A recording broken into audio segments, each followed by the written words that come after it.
Welcome back, everyone. I hope you enjoyed your lunch. We are about to start the second half of the today's schedule. 안녕하십니까? 즐거운 점심시간 되셨습니까? 이제 2022 국제 특허법원 콘퍼런스 2세션을 시작하겠습니다. This session is about unfair competition prevention. In this session, speakers will compare each country's legal principle and case on unfair competition prevention. 이번 세션은 부정경쟁 방지법에 관한 세션으로 주요국의 법리와 사례를 중심으로 비교법적으로 살펴보겠습니다. Let me introduce the moderator of second session, Honorable Presiding Judge 태식 윤 of the 부산 District Court. 제2세션 진행은 윤태식 부산지방법원 부장판사님께서 맡아주시겠습니다. Please join me in welcoming him.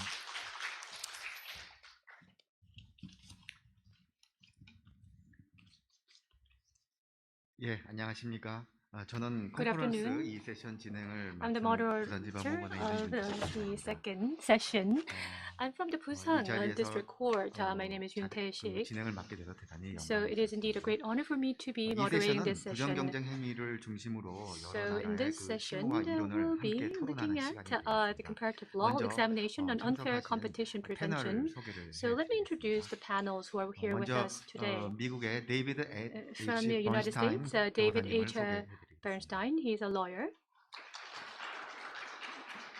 네, 번슈타인 변호사님은 네베보이스 앤 Mr. Bernstein, 로펌의 지식재산권 소송 그룹을 이끌고 있으며 he is leading the IP group 미국에서 at the 지재권 Debevoise and Plimpton 분야의 LLP, 권위자로 and 알려져 he is a 있고요. renowned authority in this 상표법으로서는 또 field. 최고의 변호사 중 한 명으로 평가를 받고 He is 계십니다. indeed 그 regarded 외에 as one of the 변호사님께서는 very best lawyers 대체적 in the 분쟁 field. 해결 And 분야에서도 활발히 alternative 활동을 하고 dispute 계시고요. settlement is also 지금 an area that he 뉴욕대와 is very UC active in. 버클리에서 At the UC 겸임교수로 Berkeley and at the 상표법을 New York 가르치고 University, 계십니다. he is serving as an adjunct professor. Next, 그다음에 영국의 from 제임스 UK, 멜러 James Beller. 잉글랜드 웨일스 상급법원 판사님을 He is the High Court judge from the High Court of England and Wales. 제임스 멜러 판사님은 공학을 전공하고 세계 James 각국에서 Meller 엔지니어로 근무한 had majored in 후에 engineering, and after serving this field, 2015년 he has 상표 become a 디자인법 court 항소심 judge. 심판관으로 임명되면서 And 법관으로서 첫 발을 he 내딘 has been 후에 appointed as a 20년 judge in the 9월 appellate 영국 court, and 부고등법원 판사님, 21년 then 2월에는 전임고등법원 판사로 임명되었고요. he has been 런던 고등법원 appointed 상법부에서 as a high 다양한 court judge 분야의 afterwards, 재판을 and 보고 he 있으며 특허 has 재판을 집중적으로 맡고 계십니다. experience in many different IP-related fields. 다음으로 Next, 독일의 from 사샤 Germany, 프레스 변호사님을 소개해드립니다. Sasha Press. 사샤 She's a lawyer. 사샤 프레스 변호사님께서는 SKW 슈왈스의 파트너 변호사로 Is a 활동 partner 중이시고 lawyer at SKW 지금 독일 Schwartz. 상표법 개정안 And 하에서의 전형적이지 않은 상표의 보호 적격성 및 등록 적격성을 주제로 박사 논문을 he has written 베를린 a PhD thesis on the protectability and registrability of non-conventional trademarks. 지금 상표법, 디자인법, So, 저작법, 불공정 경쟁 관련 사건을 주로 he 맡고 is 있습니다. responsible for trademark and unfair competition cases. 다음으로 오늘 현장에는 참여하지 않으셨지만 요시유키 다무라 Yoshiyuki Tamuro, who is joining us via online. 다무라 교수님께서는 도쿄 Professor 대학교에서 Tamura 지식재산권을 is 가르치고 계시며 a professor teaching 주요 IP 연구 law at the 분야는 University of Tokyo, 특허법부터 and 저작권법, starting from 상표법, patent 불공정 law 경제법 등 and the 다양한 property 지식재산권의 law, 모든 전 분야를 거쳐서 all the fields 깊이 of 있는 the intellectual 연구를 하고 property 계시고요. rights is what 저서도 한 15권이 she is 넘는 researching 저서를 in, 출간하고 and there's 계십니다. about 5 books that he has 일본에서 written, 최고의 and he is 지식재산권 one of the leading authorities in 권위자로 Japan 지금 in terms of the 알려져 있습니다. IP litigation field. 그다음에 한국 패널입니다. Next is the Korean panel. 먼저 이지영 부장님을 Jiyoung Lee, 이지영 특허법원 고법판사님을 judge at the 소개해드립니다. Patent Court, High Court. 약학사, 약학석사 및 약학 박사 과정을 수료하셨고 She has a master's degree and a PhD of pharmacy, and she has her bachelor degree of law and completed a master degree 미국 and 조지 워싱턴 is 대학교 로스쿨 undertaking 방문연구자 PhD 과정을 courses at 미국 연방사법센터 SNU. foreign visiting She fellow도 worked at 맡으셨습니다. George Washington University as a visiting 법관으로 scholar and was 임관하셔서 appointed as a foreign visiting fellow in the Federal 21년까지 Judicial 3년 Center of 동안 U.S. 특허법원 판사로 Federal 근무하셨고요. Court. She has been serving as a 22년 judge 2월부터 for 3 특허법원 years 고법판사로 at 근무 the 중이십니다. Patent Court, and she has been recently appointed to the High 네. Court of the Patent Court. 한국 패널에 또 한 분 임경호 판사님을 And we'd 소개해드립니다. like to introduce 서울대학교 수의학과를 졸업하셨고 second 수의사 면허를 취득하셨습니다. judge from Korea, 2011년 Im Kyung-ho. 서울중앙지방법원 판사로 공부하셔서 She was appointed 서울 judge at the Seoul Central District Court and Incheon District Court and Bucheon District Court, and she has been serving as a judge starting in 2021 at the Patent Court of Korea. 패널 소개를 So that was an introduction of our panels for 이 today. 세션 주어진 시간은 The time 2시간입니다만 that has been given to us is 2 많은 주제와 hours, 내용을 but we 포함하고 있고 will be dealing with many 패널분들께서 topics. 정말 충실하게 답변 내용을 기재해 주셔서 Because the 모두 panels 설명하기에는 have 시간이 부족합니다. provided really a detailed 패널분들께서는 explanation 각 about the questions 질문의 that have been 중요한 posed to 내용을 him. 중심으로 자유롭게 강조하고 싶은 You know, 부분 위주로 this was 간결하게 indeed 답변해 very 주시면 진행에 도움이 되겠습니다. elucidating 첫 번째 질문으로 answer that we have been able to 질문은 receive. So let's go into the first 부정경쟁행위 방지제도 개관에 question. 관한 부분입니다. 이 부분에 관해서 미국, 영국, The system to prevent 독일, unfair 일본, competition. 한국의 패널 So 순으로 발언을 US, 하시게 UK, Germany, Japan, and Korea. That will be the 질문 order 일에 of the 대한 answers 발언 that we 시간은 presented. 각 2분 이내로 And please limit your answers 먼저 to 미국의 2 번스타인 minutes. 변호사님께서 First, 먼저 Mr. Bernstein from 답변을 United 해주시겠습니다. States, can you provide an answer to this question? The first question.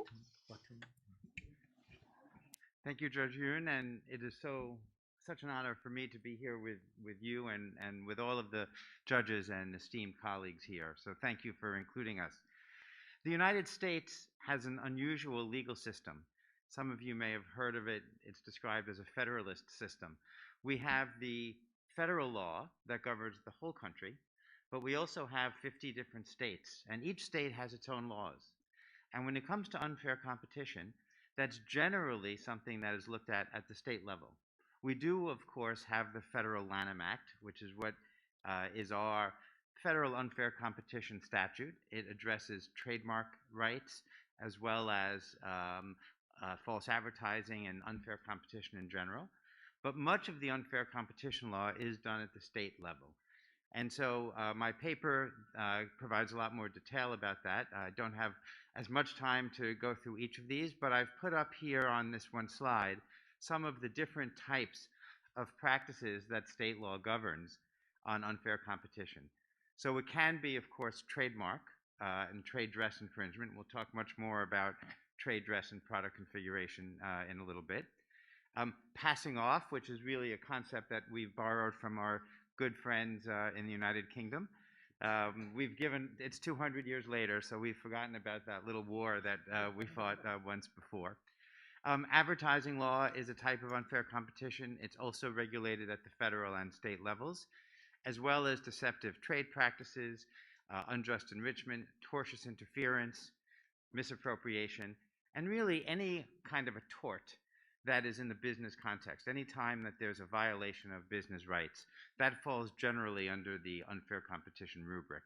And we'll talk a little bit more about some specifics there when we get into the details with our next questions. 다음으로 멜러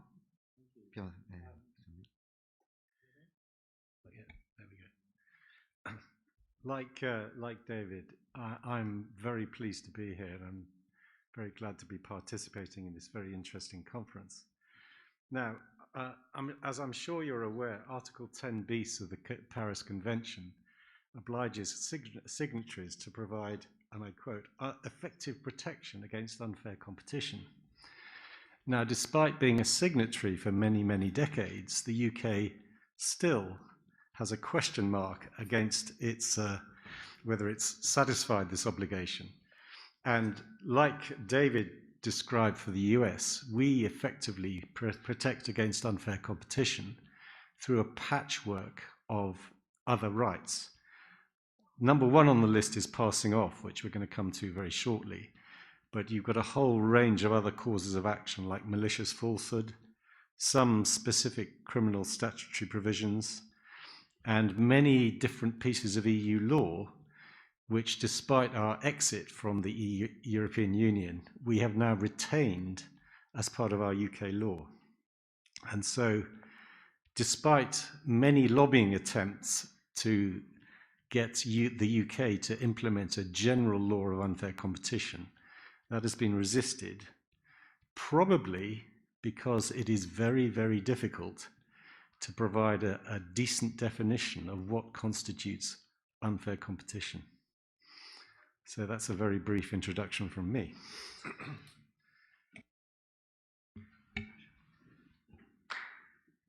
네, 다음으로 프레스 변호사님. 네.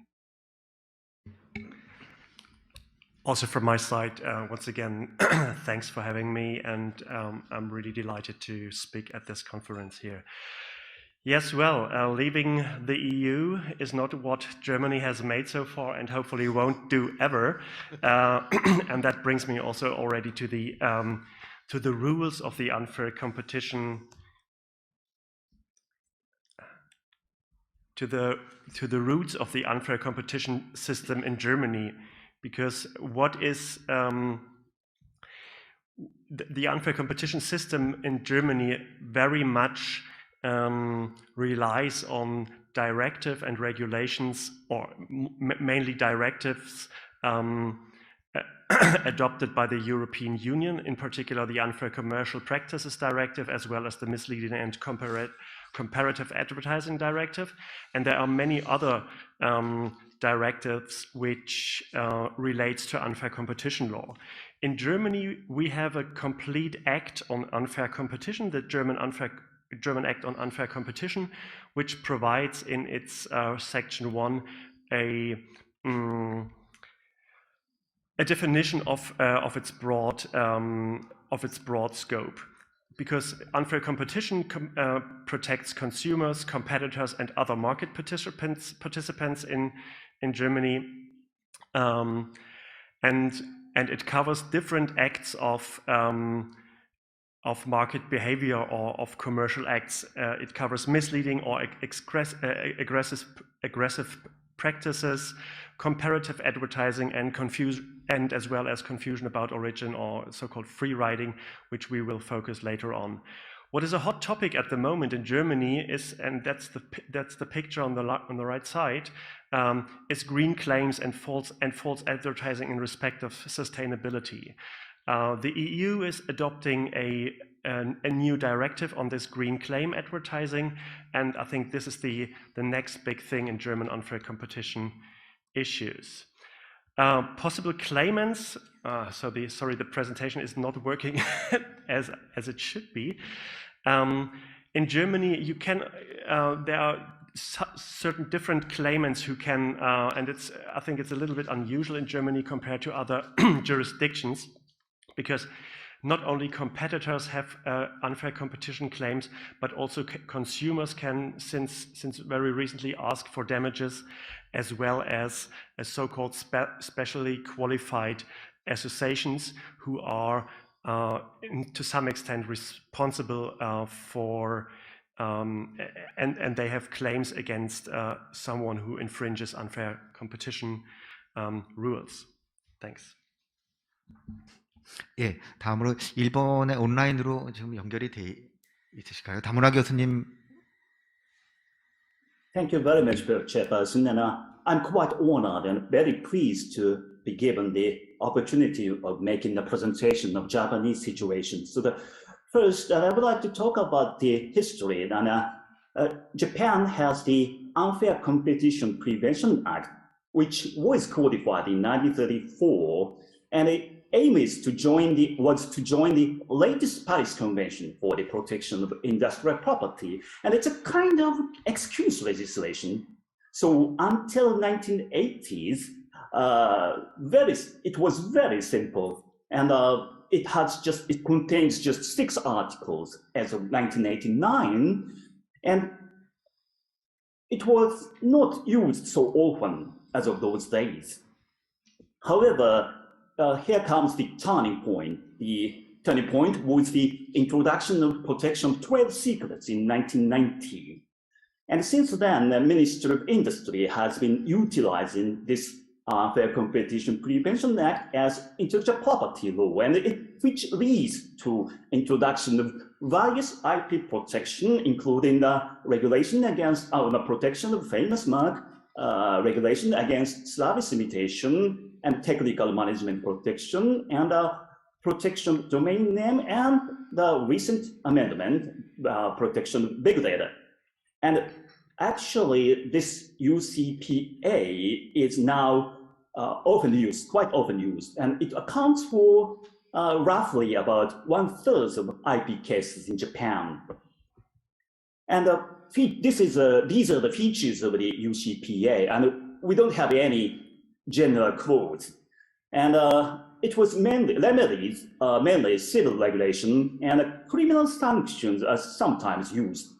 And we don't have any administrative regulation here in the UCPA. And the administrative regulation is the realm of Anti-Monopoly Act and Unjustifiable Premiums and Misleading Representations Act. But those two acts do not contain any IP protections. Thank you. 네, 다음으로 한국의 이지영 부장님. 임경옥 판사님. Next, Judge Im Kyung-wook from Korea. 안녕하십니까. 한국 So good 특허법원 임경 afternoon. 판사입니다. I'm Judge Im Kyung-wook from the 한국은 Korea 부정경쟁 Patent 행위를 Court. 방지하기 위한 제도로 Korea has enacted 부정경쟁 an 방지 unfair 및 competition 영업비밀 보호에 prevention 관한 and 법률을 trade secret 규정하고 protection 있습니다. act to prevent unfair 상표법상 competition 등록하지 even if a 못하는 상표 trademark 또는 or service 서비스표라 mark is 하더라도 not registered under the 오랫동안 Trademark Act. 사용됨으로써 If it 거래자나 is 일반 widely known as a 수요자들에게 mark 어떤 indicating the 특정인의 business 영업을 of a certain 표시하는 person 것으로 to the 널리 public, 알려진 경우에는 then it 부정경쟁 constitutes a 방지법이 product 보호하는 mark 상품 or a 표지 business 또는 mark 영업 표지에 protected 해당하므로 under the Unfair 부정경쟁 Competition 방지법에 의하여 Prevention 보호받을 수 Act. 있습니다. 또한 신규성 Also, 유무나 novelty, 진보성 유무, inventive 심리적 step, 가치 or 유무에 관계없이 aesthetic value, 어느 regardless 상품의 all of 형태가 these, if the 차별적 특징을 configuration 가지고 있고 of a good has 오랫동안 differentiated 사용됨으로써 features 거래자나 and by 일반 long period of 수요자들에게 use is 어떤 widely 특정인의 known as a 상품을 mark of a 표시하는 good 것으로 널리 by a 알려진 specific 경우에는 person, then it can 부정경쟁 be 방지법에 protected 의하여 under the 보호받을 수 Unfair 있습니다. Competition Prevention 그리고 Act. 특허법, If 상표법, 디자인 the 보호법에서 requirements 정한 under the 요건을 Patent 충족하는 Law and the 경우 Trademark 위 각 Act and the 법과 Design 부정경쟁 Protection 방지법에 Act is 의하여 fulfilled, then 중첩적으로 multiple 보호받을 layers 수도 of protection 있습니다. can be conferred upon the goods or services. 네, 끝나셨습니까? 예. 자, 그러면 두 번째 질문으로 Now we will move 들어가겠습니다. 두 on 번째 to our 질문은 second 좀 포괄적인 question. 것으로 It 상품 is rather 주체, broad 영업 주체 question, act of 혼동행위입니다. causing confusion about 이 product source or 부분은 business entity. 이 부분은 두 부분으로 또 나눠서 This 첫 번째 question 부분 is divided 먼저 into two 해당 parts. 요건과 So 유형 및 first is 사례를 중심으로 about 먼저 cases on types 4분씩 and requirements, and 미국, please give us 영국, 4 독일, minutes 일본, 한국 패널 answers. 순으로 발언을 하시게 되겠습니다. Starting with 먼저 the 번스타인 US. 교수님 부탁드립니다. So Professor Bernstein. Thank you very much. So the key question is always going to be one of confusion in trademark law as well as advertising law. And the case law in the United States makes it clear that what we're looking at is whether there's a likelihood of confusion. So confusion doesn't have to be proven. You don't need to come into court with actual evidence that there's real confusion. You just need to show that there's a likelihood of confusion, that confusion is probable. It's not enough that it's possible or that it might be speculative, but you need some kind of evidence to establish that there's really going to be confusion. And the case law talks about confusion of an appreciable number of reasonably prudent purchasers. So what does that mean? On an appreciable number, we generally are thinking, will 15 or 20% of the population for that product or service be confused? And that confusion has to actually be of people who are reasonably prudent.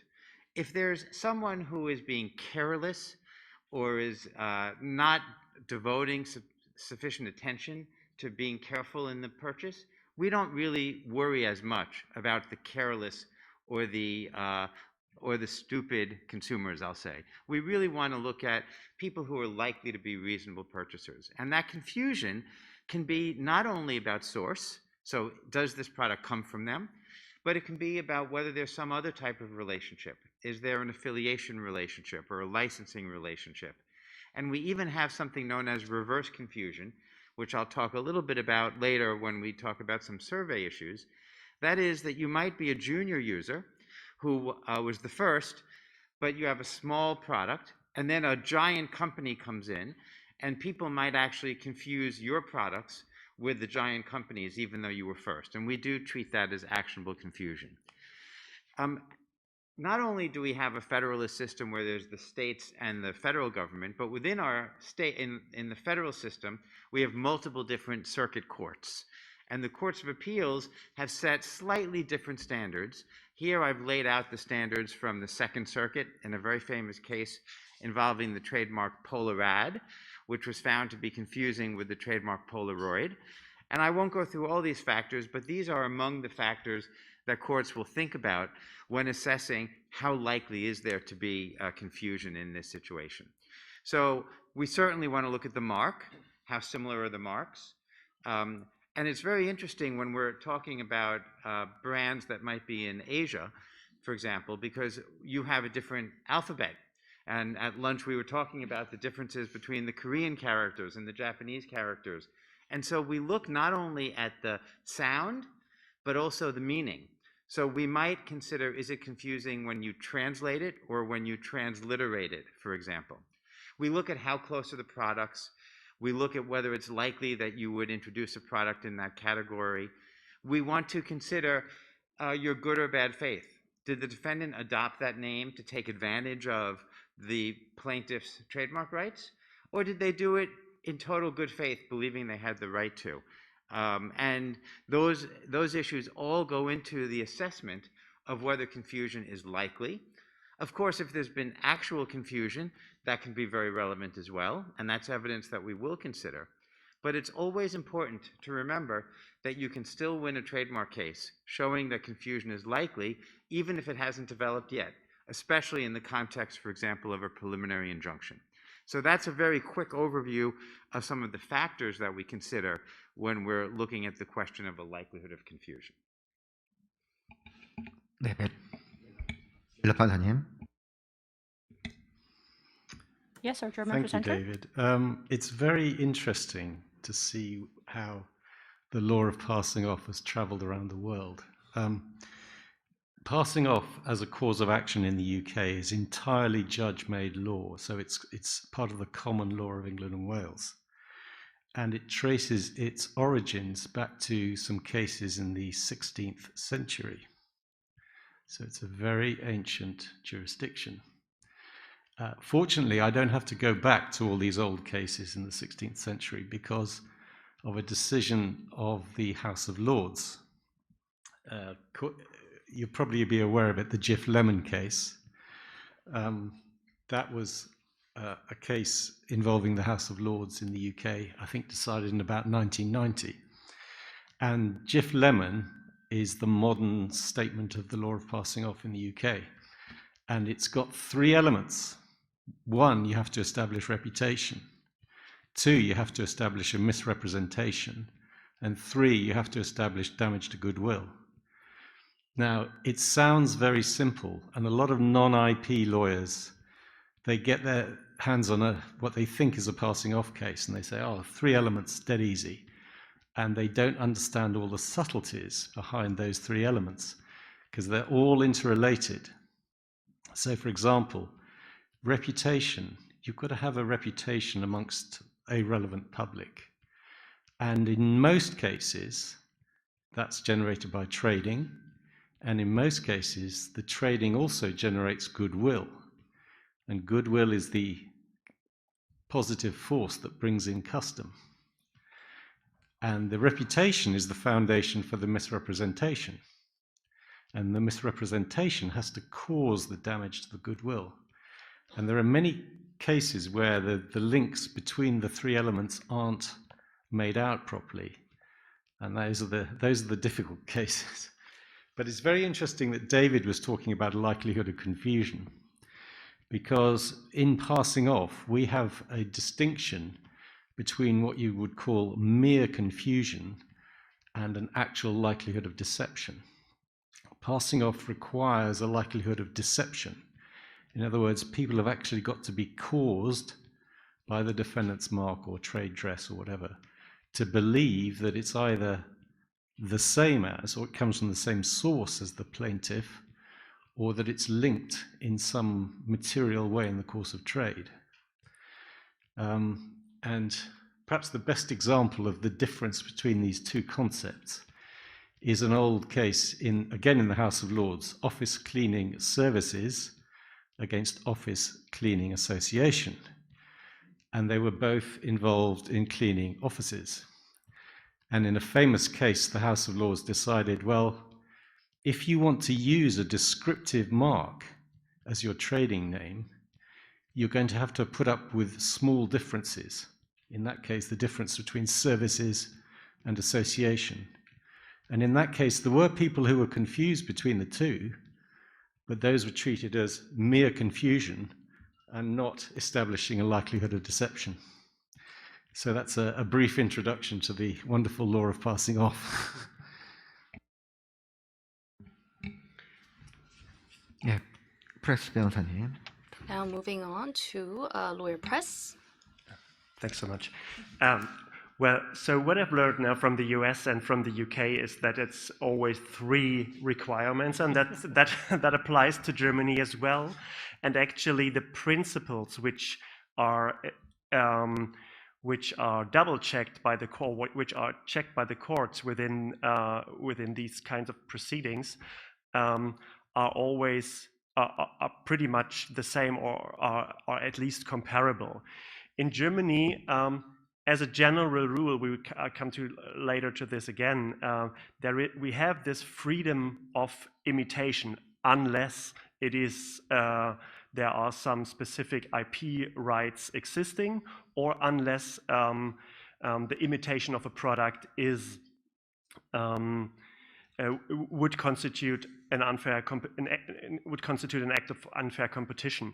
So the main regulation or the main provision in Germany in the German Act of Unfair Competition is Section 4, number 3, which has mentioned 3 requirements. So the product needs a certain amount of distinctiveness, or the original product at least needs a certain amount of distinctiveness.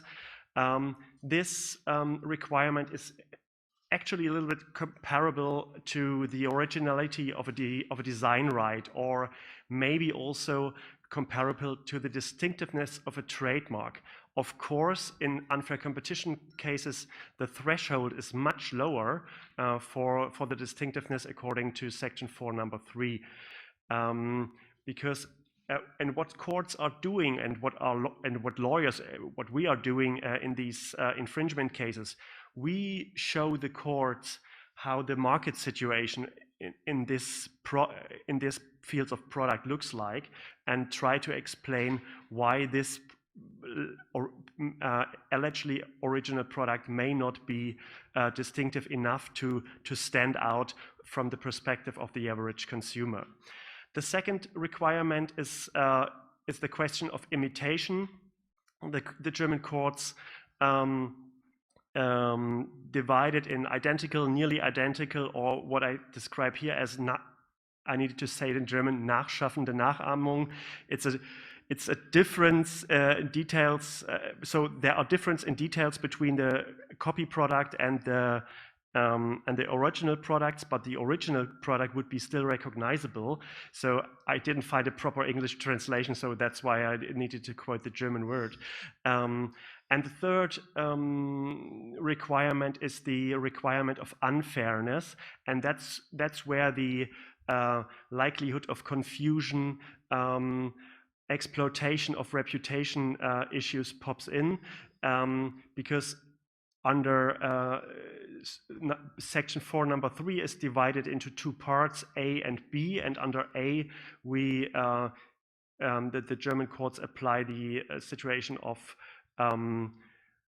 avoidable deception about the product's origin, and under number B, there are the cases, or number B covers cases where reputation is exploited unreasonably. So these are the requirements under German law. Thanks. 다음으로 다무라 교수님 부탁드리겠습니다. Now, Professor Tamura. Yeah, and Japan also have 3 requirements, and the active confusion regulates under the Unfair Competition Prevention Act, Article 211, and which has the 3 requirements. The first is the well-knownness. So the mark should be known to customers to identify source of goods or services. And second, similarities. So alleged infringer's mark should be similar to well-known mark. And the third, likelihood of confusion. And here comes the types of marks and UPCA Article 211, and any indications can be qualified for protection, including names, trademarks, container and package of goods and trade dresses.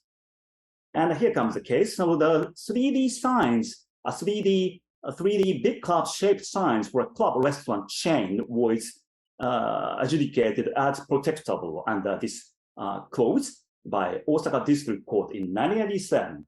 And also animation characters like such as Mickey Mouse or Popeye or Peter Rabbit was adjudicated again as protectable under these court decisions in lower instance cases. Also, it's a bit brief introduction, but I would like to spend my time for explanation of next issue, trade dress. Thank you. 네, 임경호 판사님 부탁드립니다. 한국 부정경쟁방지법은 2조 1호 감옥에서 subparagraph 상품 주체 1A 혼동행위를 of Article 2 of the 부정경쟁행위로 Unfair 정의하고 Competition 있습니다. Profession and Trade Secret Protection 상품 Act 주체 of Korea 혼동행위에 stipulates an 해당하기 act 위한 of unfair 요건으로는 competition, 타인의 성명, and 상호, the 상표, requirements 상품의 용기, include 포장, any mark 그밖에 indicating 타인의 another 상품임을 person's 표시한 표지에 goods, 해당해야 such 하고 as name, 그 상품 trademark, 표지가 국내에 container, 널리 or 인식되어야 package. 하며 The mark should be widely 타인의 known in 상품 Korea, 표지와 and it should be an 동일하거나 act of 유사한 selling, 것을 distributing, 사용하거나 이러한 것을 importing, or 사용한 상품을 exporting 판매, goods bearing 반품 such 또는 marks, 실수하여야 하고 or 타인의 an 상품과 act of causing 혼동하게 하는 confusion with 행위여야 another 합니다. person's product. 또한 한국 부정경쟁방지법은 And 남옥에서 영업주체 under 혼동행위를 subparagraph 부정경쟁행위로 1B, 정의하고 있는데 the act of 상품 주체 causing confusion 혼동행위에 about 해당하기 위한 business 요건과 entity is 영업주체 also 혼동행위에 stipulated, 해당하기 but 위한 요건은 the 상품 requirements 표지와 영업 are 표지의 차이일 뿐 all 나머지 요건이 else the same, 공통됩니다. except that 상품 주체 B 혼동행위, refers to the marks 영업주체 indicating another 혼동행위에 person's 해당하기 위한 business. 주관적 요건으로 And as for the 부정경쟁행위를 subjective 한다는 requirement, there 인식이 should be 있어야 an 하나 awareness of conducting an 부정경쟁행위를 unfair 한다는 competition 인식 act, 외에 but 부정경쟁행위자의 malicious 악의 intention 또는 or an 부정경쟁행위자의 anti-competitive purpose on the part of 부정경쟁 the actor 요건은 is not 않습니다. required. 부정경쟁방지법 2조 1호 감옥의 상품 표지에는 And under the business marks, smell, taste, movement, 3D trademarks, domain names, characters, and trade dress are applicable as long as they have a function of indicating the origin of the product. And business signs are also all signs that indicate the source of business, and trade dresses are included as long as there is identification as a business sign that shows the business of a specific person.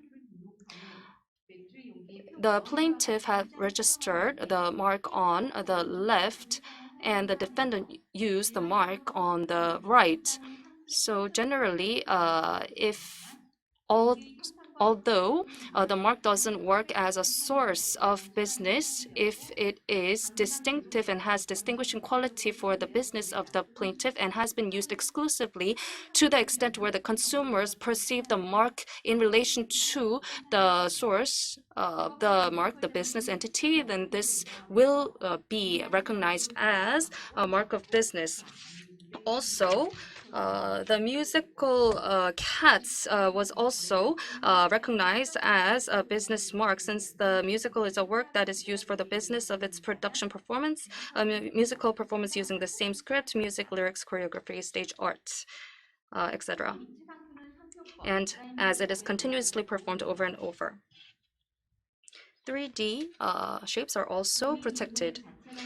Domain name by itself cannot be said to function directly as an indication of origin for a product, but when it functions as an indication of the source of the product, it is a product label or business label.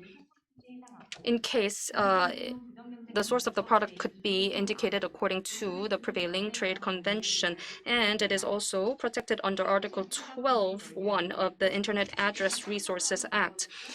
And if commercialization of character is carried out, the character is seen as a product marked of a person who has the right to commercialize the character through continuous publicity, advertisement, and quality control.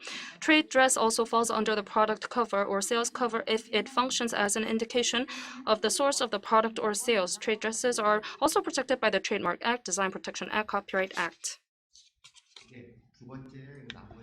And The rest of the question is about trade dress and the meaning of confusion. So please give 3-minute responses in the same order as the previous part of the question, starting with Lawyer Bernstein.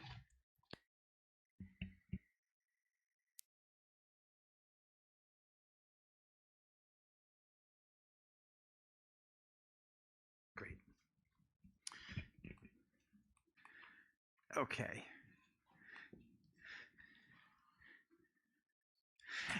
So it's interesting to hear.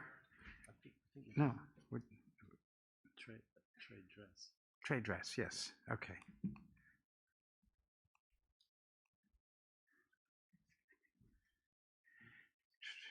So in the United States, we do protect trade dress very broadly as well, as John Lin mentioned.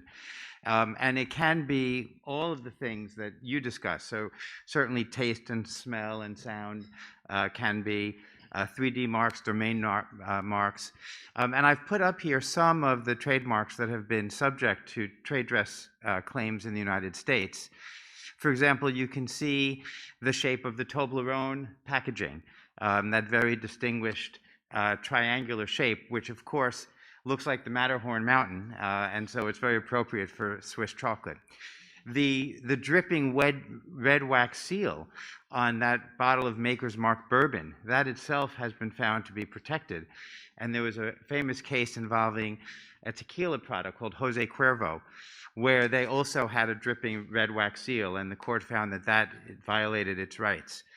I won't go through all of these. I think the Coca-Cola bottle is probably one of the most famous shapes and trade dress that have been protected. And in the United States, these can also be registered. And so, for example, you can see I have an image there of the US registration number 4277913. That's actually the configuration of the Apple store. So if you walk into an Apple store, many Apple stores have this exact same look with a certain way that the tables are presented, the way that the products are presented on the table. And the trademark office has allowed that to serve as a trademark. And then on the very bottom right, you can see that we have the shape of the building for a taco restaurant. And this case actually went to the United States Supreme Court, which ruled that the whole shape and product configuration of a restaurant itself can serve as a trademark. And there was a competing Mexican restaurant that had a similar concept in the way that the restaurant was designed. And that product configuration, that trade dress, was found to be protected too. I won't play the video, but under United Airlines, some of you may have been familiar with Gershwin's Rhapsody in Blue, which is, of course, a very beautiful piece and a famous musical piece, but that also serves as a trademark for United Airlines. And they use the Rhapsody in Blue sound as an indicator of its source. 네, 멜러 판사님. Judge Miller? Well, passing off certainly applies to trade dress. And in your reference book, there are some illustrations of two cases I want to talk about. So in the Korean, you need to turn to pages 23 and 24. And in the English version, it's 243 to 244. So on page 23, you'll see that the Jif Lemon case was indeed a trade dress case.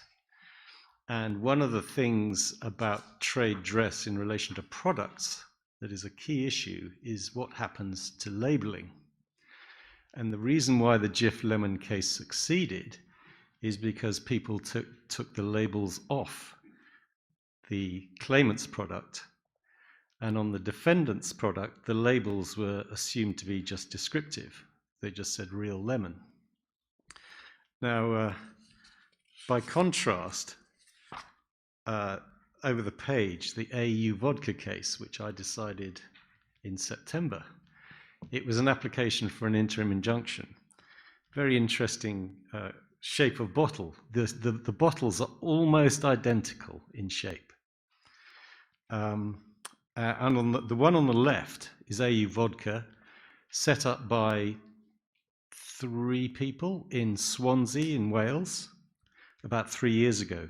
It's been an immensely successful brand. So within 3 years, they have a turnover of £40 million. All the bottles are that shape. They're all metallized in a gold color, and they all have the same labeling. So you have a badge at the top, AU vodka. What you perhaps can't see is AU with 79 just up to the right. In other words, for the chemists amongst us, that's a reference to the periodic table and the atomic number of gold. And on the bottom, you've got another label. Look, I mean, both labels are designed to look like metal plates applied to the bottle. Now, the defendant's product, created by two brothers also from Swansea in South Wales, has a virtually identical bottle, differently coloured. It's not gold. They have 3 flavours, I think. The one in your pack is the plain vodka. The claimants have about 6 different flavours. They've got very similar labelling. NE10, again for the chemists amongst us, is a reference to neon, whose atomic number is 10. But the one distinguishing feature of the defendant's bottle is it's got a little light in the bottom. So you can switch on the light and it illuminates the whole bottle. Anyway, why did I decide not to grant an injunction, an interim injunction?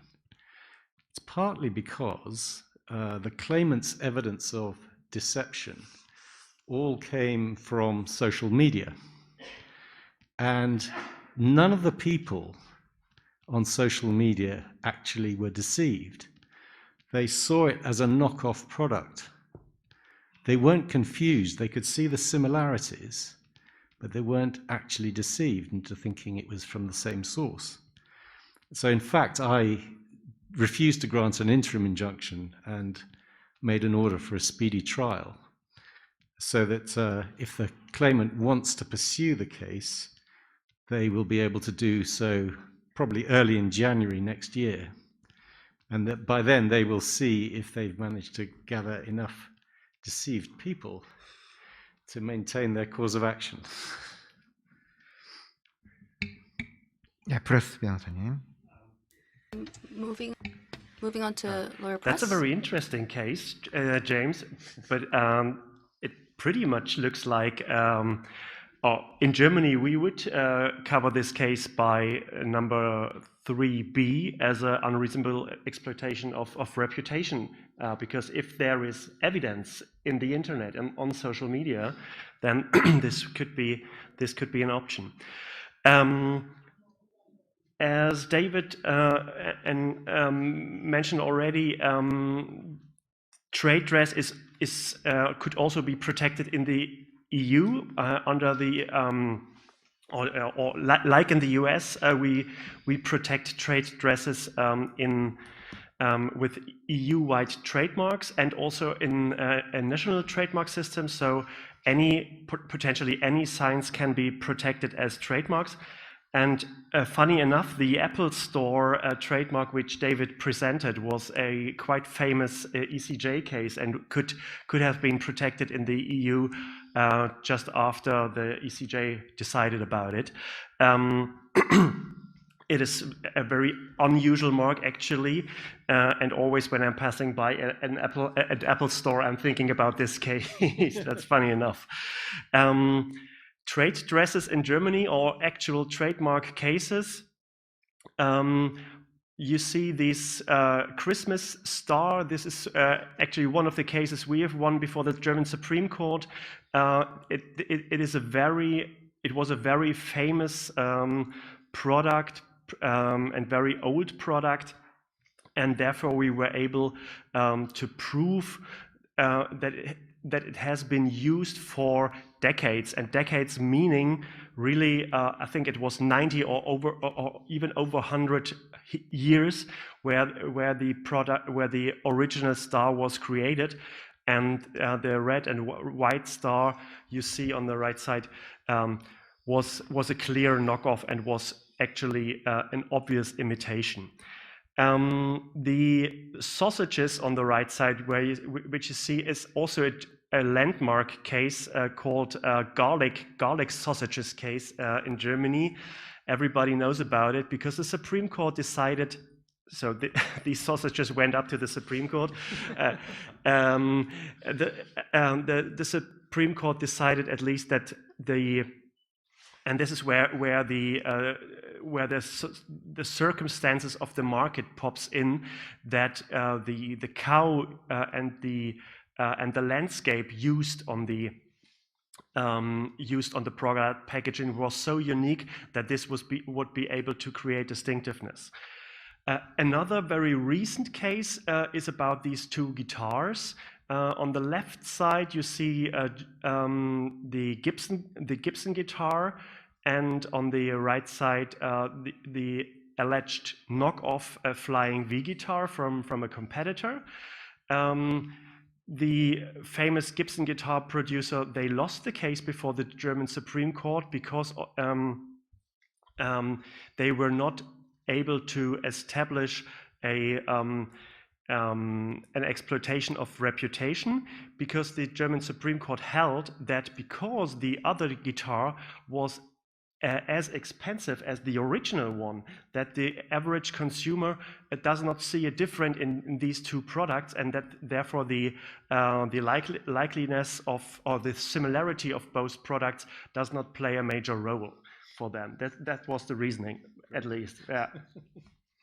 We both look incredulous. Yeah. Other landmark cases at the moment, or a very recent case, was about this coffee, this French presses. It was very important for the Supreme Court to decide on whether selling the original product under a different sign could also interfere with creating reputation for the original product, because the original producer has sold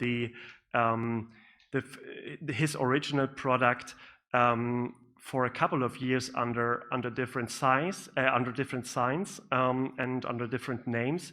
So the defendant tried to explain that the consumer is not only looking on the getup of the product, but is used to see the signs and therefore distinguish the product, and that their product is not infringing. So, and the other cases about these shoes. So these are quite famous Crocs shoes, which are, I think, also sold here in Korea and internationally. This was also a case which went up to the Supreme Court and was to be decided. Thanks. 네, 일본의 다무라 교수님 부탁합니다. Okay, so in Japan, the Unfair Competition Prevention Act, Article 221, explicitly includes containers or packages of goods as an example of marks to be protected. And also, courts has been recognizing the product configurations themselves are eligible for protection since 1960s. And here is the notable recent case, Tokyo District Court.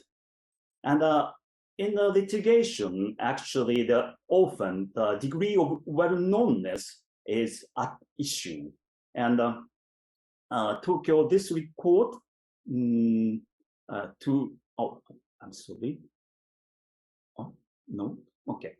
Tokyo District Court in Levi Stitch case says 80.6% is enough for protection. And however, on the contrary, Osaka District Court in 2000 in Human case said from 3 to 6% not enough. So the probably or possibly the threshold will be 10%. And there are recent cases held that product configurations need to have distinctive characteristics in shapes and needs to be well known among consumers for the protection of UCPA Article 2111. But however, no case has been reported that denied protection solely on the ground of the first requirement, that lack of distinctive characteristics, while recognizing second requirement, wellness. So some commentators, including me, argue that distinctive characteristics requirement is unnecessary. And here comes the problem of the functionality. Tokyo District Court in 1966 excluded the protection of technical features from UCPA because it would otherwise compromise the purpose of the Patent Act and Utility Model Act.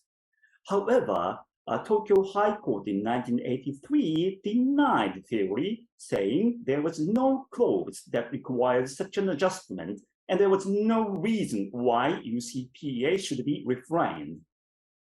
In 1991, I myself advocated a new theory that even if the adjustment of industrial property system is unnecessary, a mark inevitably to be similar in order to compete in the market should be excluded from the protection of UCPA, Article 2111, because this article stands on the premise, I think, that there exists competition among multiple sources and this act just regulates the acts of confusion among them.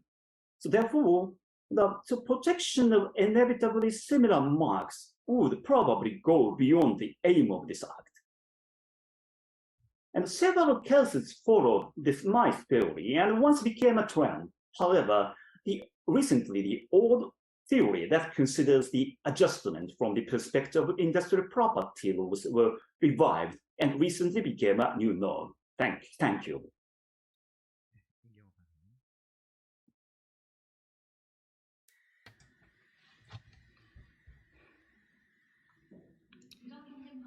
Trade dress is protected in Korea under provisions in Article 2 of 3D Trademark Design Protection Act of Unfair Competition Prevention Act after its amendment in 2018 April. And trade dress includes the overall appearance of the business, such as interior and exterior decorations of stores. To be protected as trade dress, first, it must be distinguishable by nature or by secondary meaning. Second, it should not have a 3D shape that is indispensable to secure the function. And third, there must be a risk of confusion with another person's product or business facilities. The Act does not explicitly stipulate non-functionality as a requirement, but for a harmonized interpretation with patent and utility design system, it is, in fact, being applied as a requirement. Whether a trademark in a three-dimensional shape falls under the above regulations, whether there's an alternative shape circulating or available in the market where the product is traded, is considered, and it should be judged by comprehensively considering whether the same or less cost is required, and whether the three-dimensional shape does not demonstrate technological superiority beyond the original function of the product. Here, the service table was registered by the plaintiff and ran a beef brisket restaurant with the following mark, and the defendant used the mark that appears on the slide in the same business, and the patent court did recognize infringement of trademark according to the registered service table. However, it was ruled that such marks did not constitute business marks protected under the Act because the discriminatory features of the defendant's store appearance, excluding the blatant service marks, were not deemed to be widely known in Korea enough for traders or consumers to associate it with the plaintiff's store.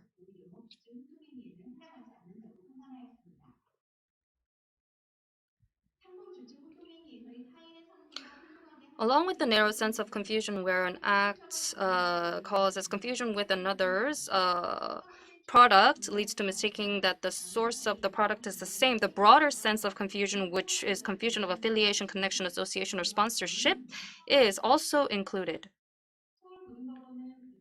Seoul's High Court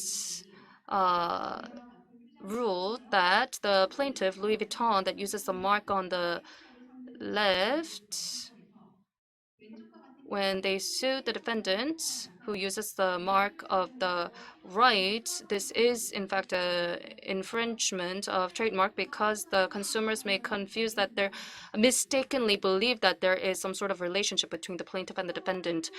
And this is a patent court's case. Jung Kwan-chang registered the mark on the left, and the ban of infringement was filed to the defendant who sells products on the right, and this was a case where the broad sense of confusion was also recognized. And post-sale confusion is also included. If post-sale confusion is not included in the scope of confusion under the Act, there is no way to regulate counterfeit goods with well-known signs under the Act, which would be unfair. The Supreme Court ruled that the case where marks similar to Vivienne Westwood trademark, as on the left, and service mark was used on bags or handbags falls under the scope of post-sale confusion.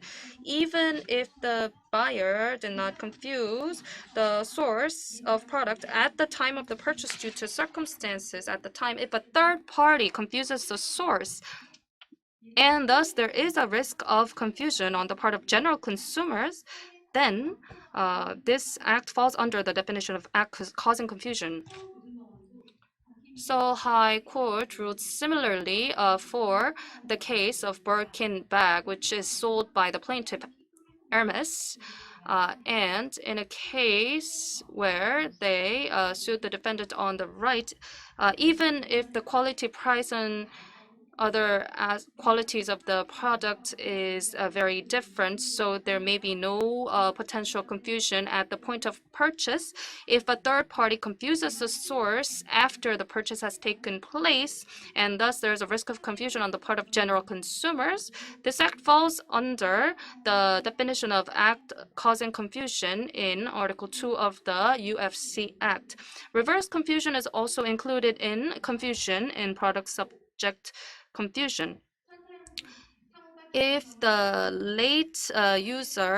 later user has a business of a bigger scale than the first user, this may cause to damages of reverse confusion. Thank you. Yes, so that closes section 2. We will move on to section 3. So section 3 is on act of tarnishing distinctiveness and reputation of a famous mark, act of misleading the public. So we will give 3 minutes each to our panel. So first, Mr. Bernstein from United States. Thank you. It's quite interesting to hear where I think we have some lack of harmonization. I think I've always thought trademark law is fairly well harmonized, but one of the areas that we really differ, at least from what I heard in Japan and Korea, is whether you need to have a well-known mark in order to take advantage of some of these trademark rights. Because in the United States, you just need the barest trademark rights. If your trademark is inherently distinctive, even if it's not very well known, you have trademark rights that you can use in a passing off case or a likelihood of confusion case. The one place that's not true is what we call dilution in the United States, or tarnishing. And in our Lanham Act, in the federal trademark law, a claim for dilution is only available to a famous mark. So even more than well known, it has to be famous, something that is known generally by the whole consuming public. At one point, we looked at trademarks that had niche fame. For example, if you were in the funeral home business, is there a particular urn shape that funeral home owners know about coming from a particular source? Believe it or not, there was a case like that in the United States. But now that we look at general fame, being famous among funeral home owners would not be enough. It has to be a mark as famous as Coca-Cola or Nike, something that is very well known. And our dilution law looks at 2 different aspects. One is tarnishing the distinctiveness, or blurring, we call it, the distinctiveness of a trademark. So here were 2 examples, both cases brought by Nike. In one case against a company called Nike Securities, which was in the stock buying and selling business. And the other one, the Nike Pal International case, that was a company that made laboratory equipments. Now, Nike didn't make up the word Nike. It's actually it's a Greek term. And yet, they've become so famous, it's become such a famous brand, that they were able to stop these other uses of Nike in industries wholly unrelated. No one would ever think, when they found out there was a company called Nike Securities, that Nike, the sportswear brand company, was behind the securities company or the laboratory. And so it's only the most famous marks that get this kind of protection. The second approach that we have to tarnishment in the United States goes to this question of tarnishing the reputation. And that's where you're using a famous trademark in a way that may harm that trademark. An old example is the Enjoy Cocaine case. So it looks just like Enjoy Coca-Cola. If you looked at it quickly, you might have just thought it said Enjoy Coca-Cola. It uses the distinctive script and color and trade dress. And yet somebody made this joke poster, Enjoy Cocaine. It's actually quite ironic because Coca-Cola got its name because it originally was made with cocaine 100 years ago, which is why it really did pick you up. Today, of course, it is not, and Coca-Cola was offended that cocaine was being associated with its famous mark. On the bottom is a condom that was being sold under the trademark Never Leave Home Without It, and that was making fun of the famous American Express line, don't leave home without it. Always travel with your American Express card. And so American Express did not want its slogan associated with condoms. And then finally, the case in the upper right corner is a case that went to our United States Supreme Court. It involved the Victoria's Secret brand, and they were offended that somebody opened a shop that sold sex toys called Victor's Secret. And the guy who opened Victor's Secret clearly had Victoria's Secret in mind. He clearly was thinking about Victoria's Secret. As the father of 3 girls, I must say I'm fairly offended at some of the advertising for Victoria's Secret, so I thought it was ironic that they were offended by this. But the US Supreme Court did say that if you have a dilution claim like this, under the old law, you had to show that it actually harmed your mark. And here they didn't have evidence of that. The case was remanded to the lower court, and while it was still pending, Congress changed the law to say that you only have to show an actual, a likelihood that it would cause harm. And because the case was still pending, they were able to win on a likelihood of dilution theory, but they still had to show that their trademark was a famous trademark. 예, 멜라 판사님. Well, dilution of distinctiveness or tarnishing of reputation in the UK it's really the extended form of trademark infringement provided in Section 3 of our Act, which itself derives from Article 5.2 of the EU Trademark Directive. And the origin of the EU law, I think it comes from Dutch law, and there's a famous case in Holland where Clarin was the name of a gin, and somebody started using a word that sounded very similar, Clarin, but spelt differently, for toilet cleaner, and that is the case which established tarnishing of reputation. I'll mention 2 other cases because under EU law, it took a bit of time before cases about this extended form of protection started to come through to the European Court of Justice. Now, a very early case was brought by General Motors regarding the mark Chevy, and that case established that this form of protection for marks with a reputation, the threshold for establishing reputation was actually quite low. So that was one issue ticked off. Now, what this extended form of protection protects against is taking unfair advantage of a mark with a reputation or causing detriment to the distinctive character or repute of this mark with a reputation. And one of the, I think it was the first case on the damage side of the cause of action was the Intel case. And at that time, Intel was, I think, one of the top 5 brands in the world. And we brought the case against Intel Mark. Well, Intel Mark had applied to register Intel Mark as a registered trademark for, I think, recruitment services or something like that. Anyway, we thought we'd win, but unfortunately, the Court of Justice of the European Union had other ideas. And what they did, they used that case to establish one of the key ingredients of this extended form of protection, that you have to show the the public would form a link between the mark with the reputation and the mark of the defendant. Since then, there's been a large number of cases dealing with unfair advantage, detriment to distinctive character or repute. But that is really the way in which you can protect against dilution of distinctiveness or tarnishing of reputation in the UK. 네, 프레스. Now moving on to lawyer press.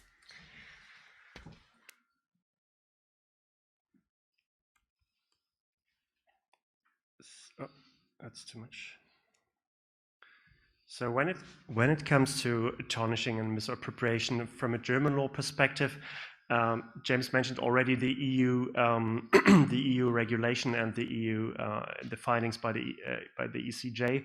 These are of course very much affecting also our law, which is based on the EU trademark regulation as well as the trademark directive, which is implemented into German law.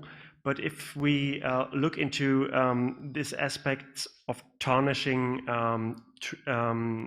trade dresses or tarnishing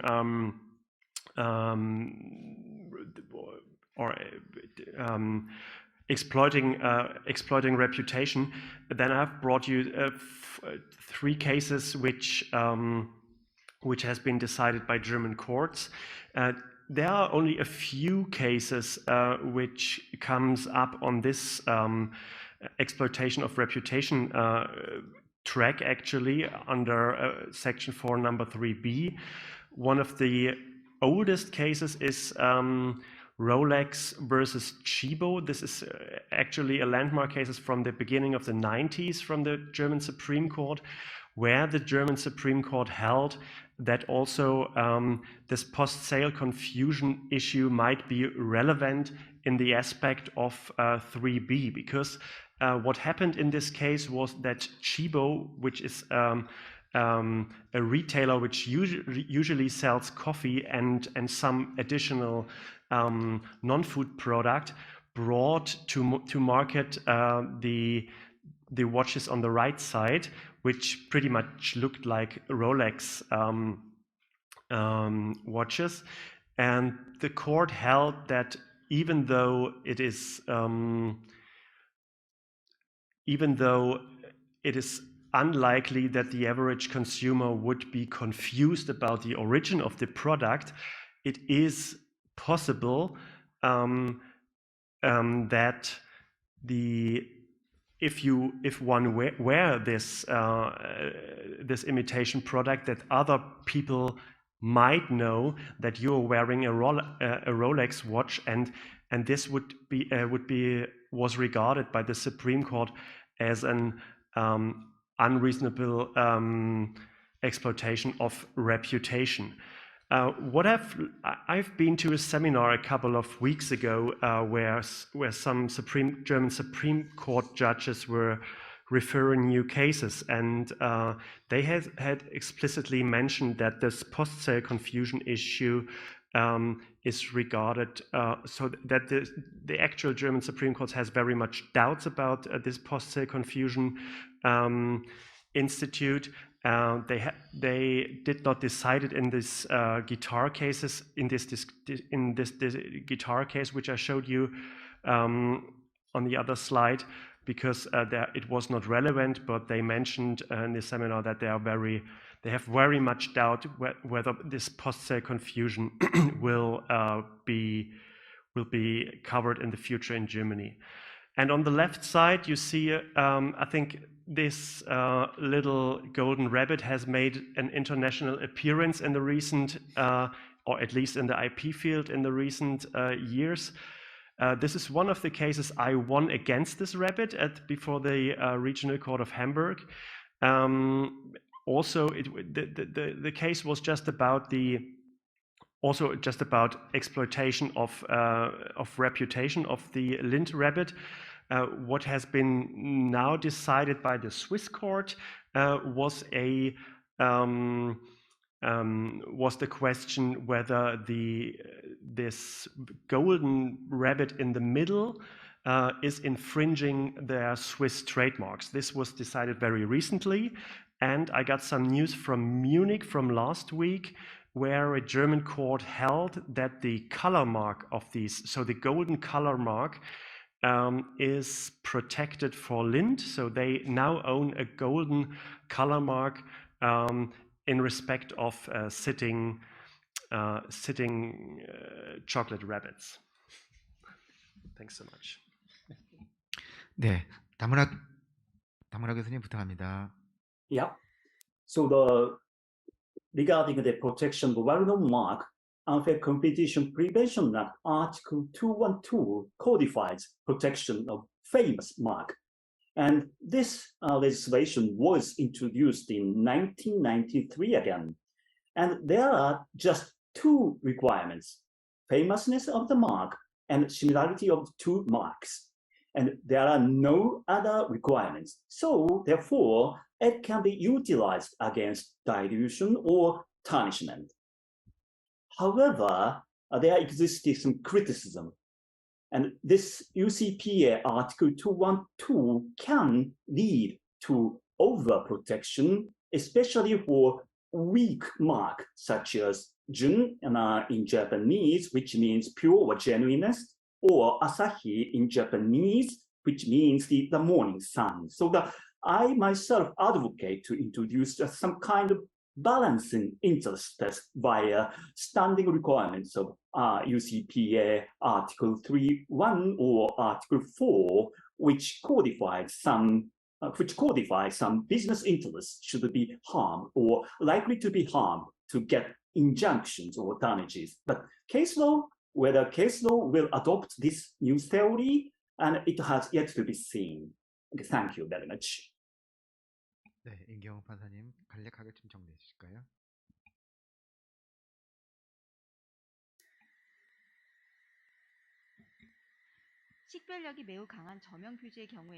In the case of famous marks with a strong distinctiveness, because of the high level of awareness, it is difficult to recognize concerns for confusion. Therefore, the Korean Act on Prevention of Unfair Competition, Article 2, Clause 1c, does not require the risk of confusion to regulate unauthorized use of famous marks. But the level of wide perception has been raised from well-known to famous to strictly regulate the act of tarnishing reputation. The Supreme Court, in a case where the injunction against infringement was sought against the defendant who sold on the internet health supplements through a website opened under the domain name of viagra.co.kr, the court ruled that by using a similar mark to a famous mark, the plaintiff had damaged the functionality of the source indication of the product mark. The Korean Unfair Competition Prevention Act regulates as an act of unfair competition under Article 2, Clause 1d, acts of misleading the place of origin, and in the same clause, paragraph F, the passing off of product quality-related misleading acts and acts misleading the place of origin. However, concerning acts on misleading a source, both direct false indications of the product and the indirect and suggestive marks concerning the product are regulated as well. In the case of false mark, place of origin, it is not constrained to the place of origin of finished products alone, but the concept includes falsely marking the place of origin of the raw materials of the product as well. And for acts, yes, that is all. 네. 네 번째 질문도 약간 포괄적인 Section 4 has quite a broad question about the act of copying product configuration. We will look at this question in two parts. So first, requirements and cases on dead copy will be the first part with 4-minute responses. And please try to keep to the time. Thank you. Let's first look at the requirements for dead copy for 4 minutes, starting from Professor Bernstein. So let me start with the requirements, and we've touched on the functionality point as well, but when we're talking about product configuration, a key requirement in the United States is that you prove that it is not functional. This does go a little bit to the well-knownness or reputation point that we were touching on before, because when it comes to a traditional trademark, a word mark, or a logo, they can be inherently distinctive.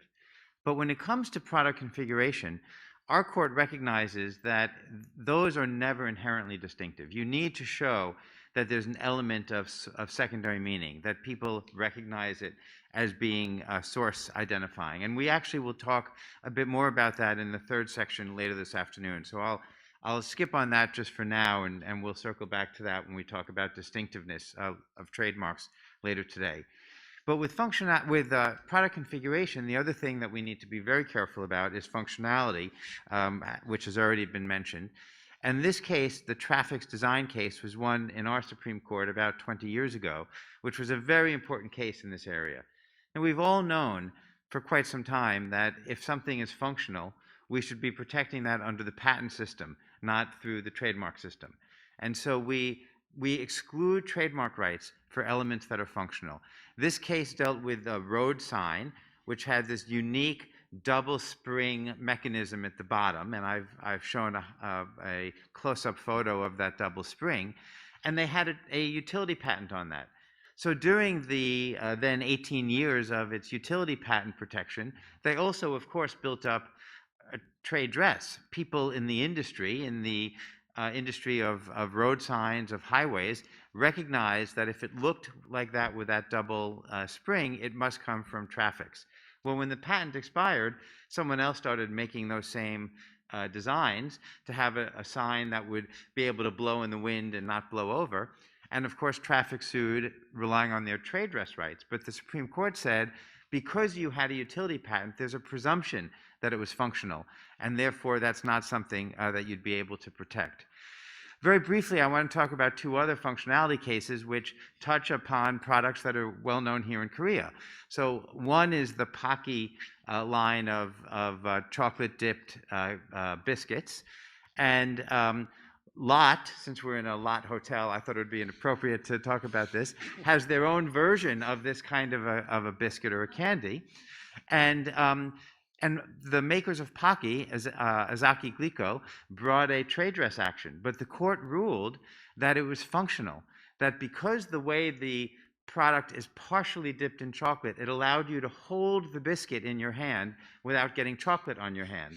And therefore, because it was functional, even though they had a registered trademark in the United States, the court found that it was not a protectable trade dress, and they allowed the Lot product to be sold. And I think everyone knows the very famous Apple and Samsung case, so I won't take more time to talk about that, other than to say that the design of the icons was found to be functional from a perspective of trade dress law, and the shape of the phone, the rounded edges so it doesn't tear your pocket when you put it in your pocket, for example. But quite unusually, Apple was able to succeed under design patent law. And I actually think that suggests that there's a real disconnect in the way that we think about design rights in the United States and trade dress rights, something that the Academy is very focused on. I think we lawyers and judges need to get focused on that as well. 멜러 판사님. Well, you'll see from your reference book that when talking about UK law in this area, I've said twice that the position is complicated. Why is it complicated? Well, two reasons. One is related to functionality that David just mentioned, and the other is Brexit. So functionality, need to wind back a little bit more. Under the Copyright Act 1956, people started to use copyright to protect purely functional items. In other words, a simple nut, bolt, washer, components like that. They were being given copyright protection, which is life of the author plus 50 in those days, 50 years. Plus, under the Copyright Act 1956, we had a thing called conversion damages.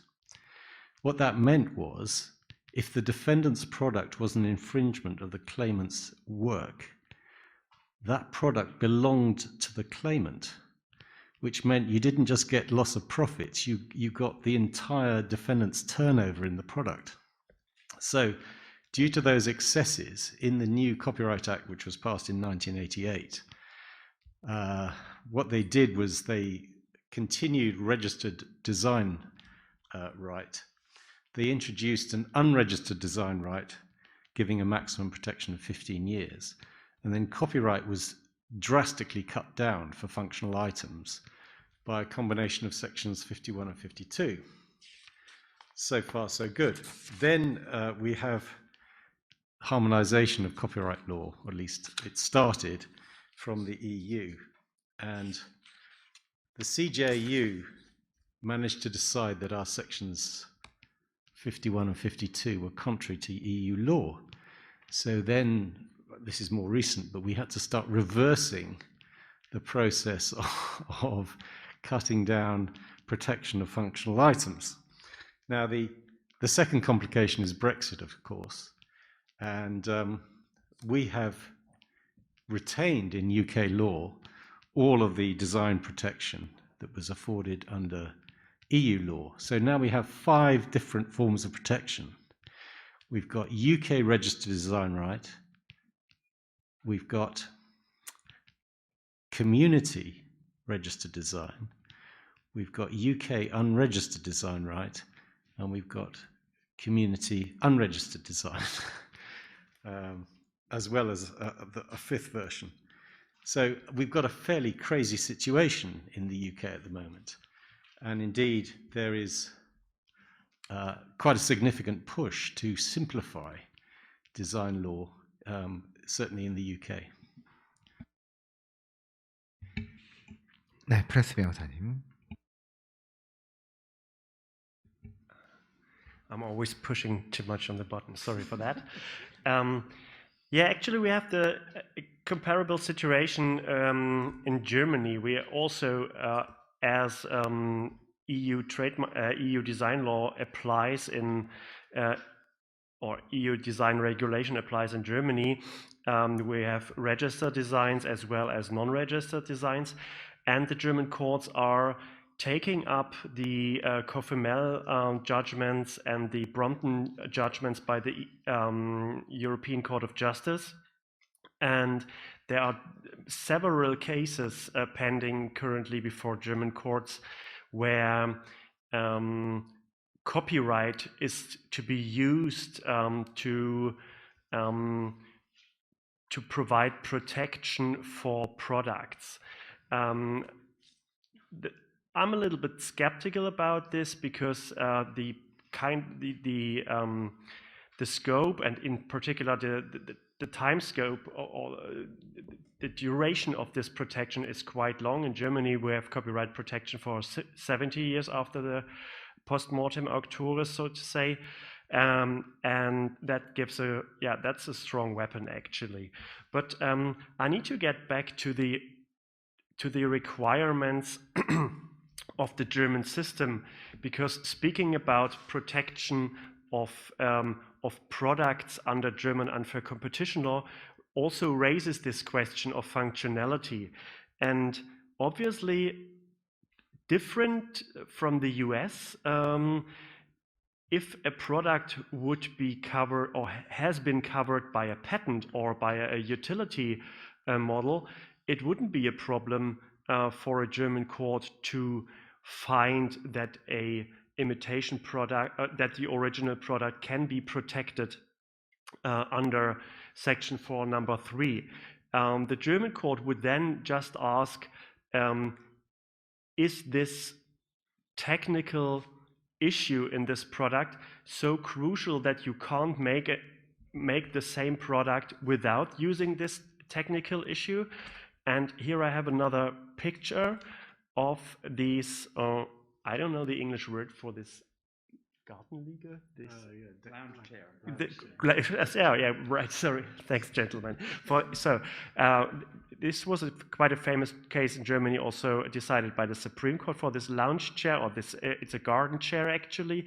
It was for some reason protected by a patent for 20 years, and then was able to obtain protection under Section 4, number 3 of the German Unfair Competition Act, because the functionality which was covered by the patent could be was not so crucial for the for the form, for the design, and for the get-up of this lounge garden or lounge chair.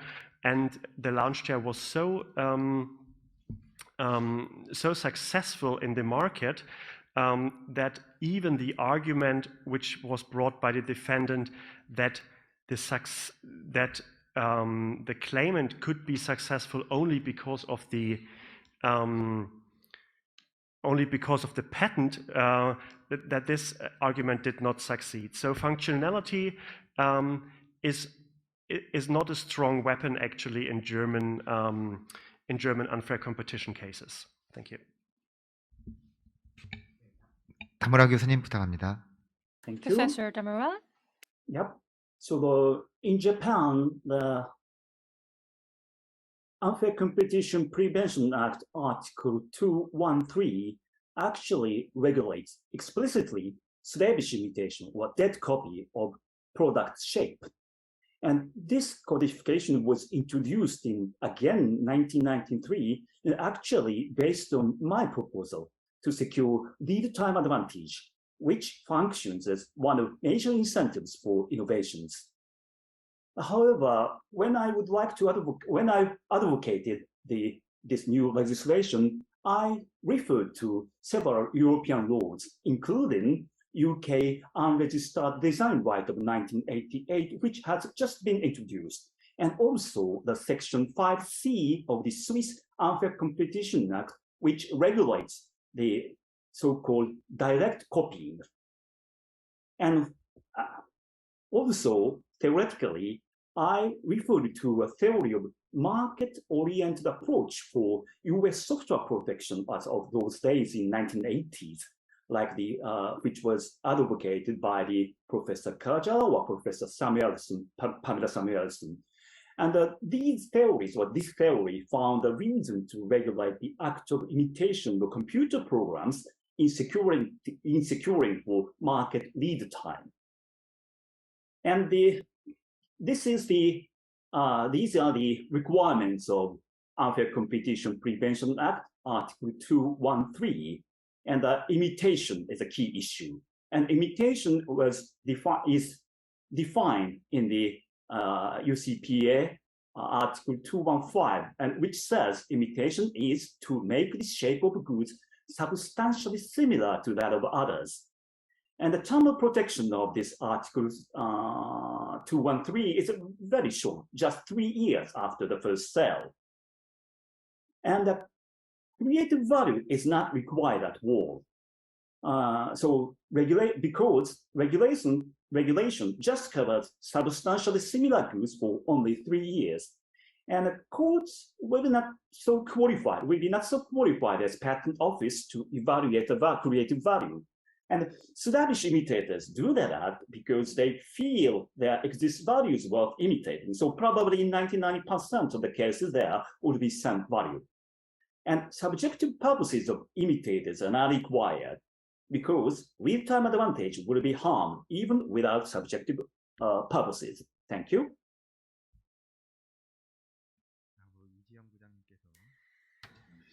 Now moving on to Judge Lee Ji-young. Yes, under the UFC Act, Article 2, that copy is banned.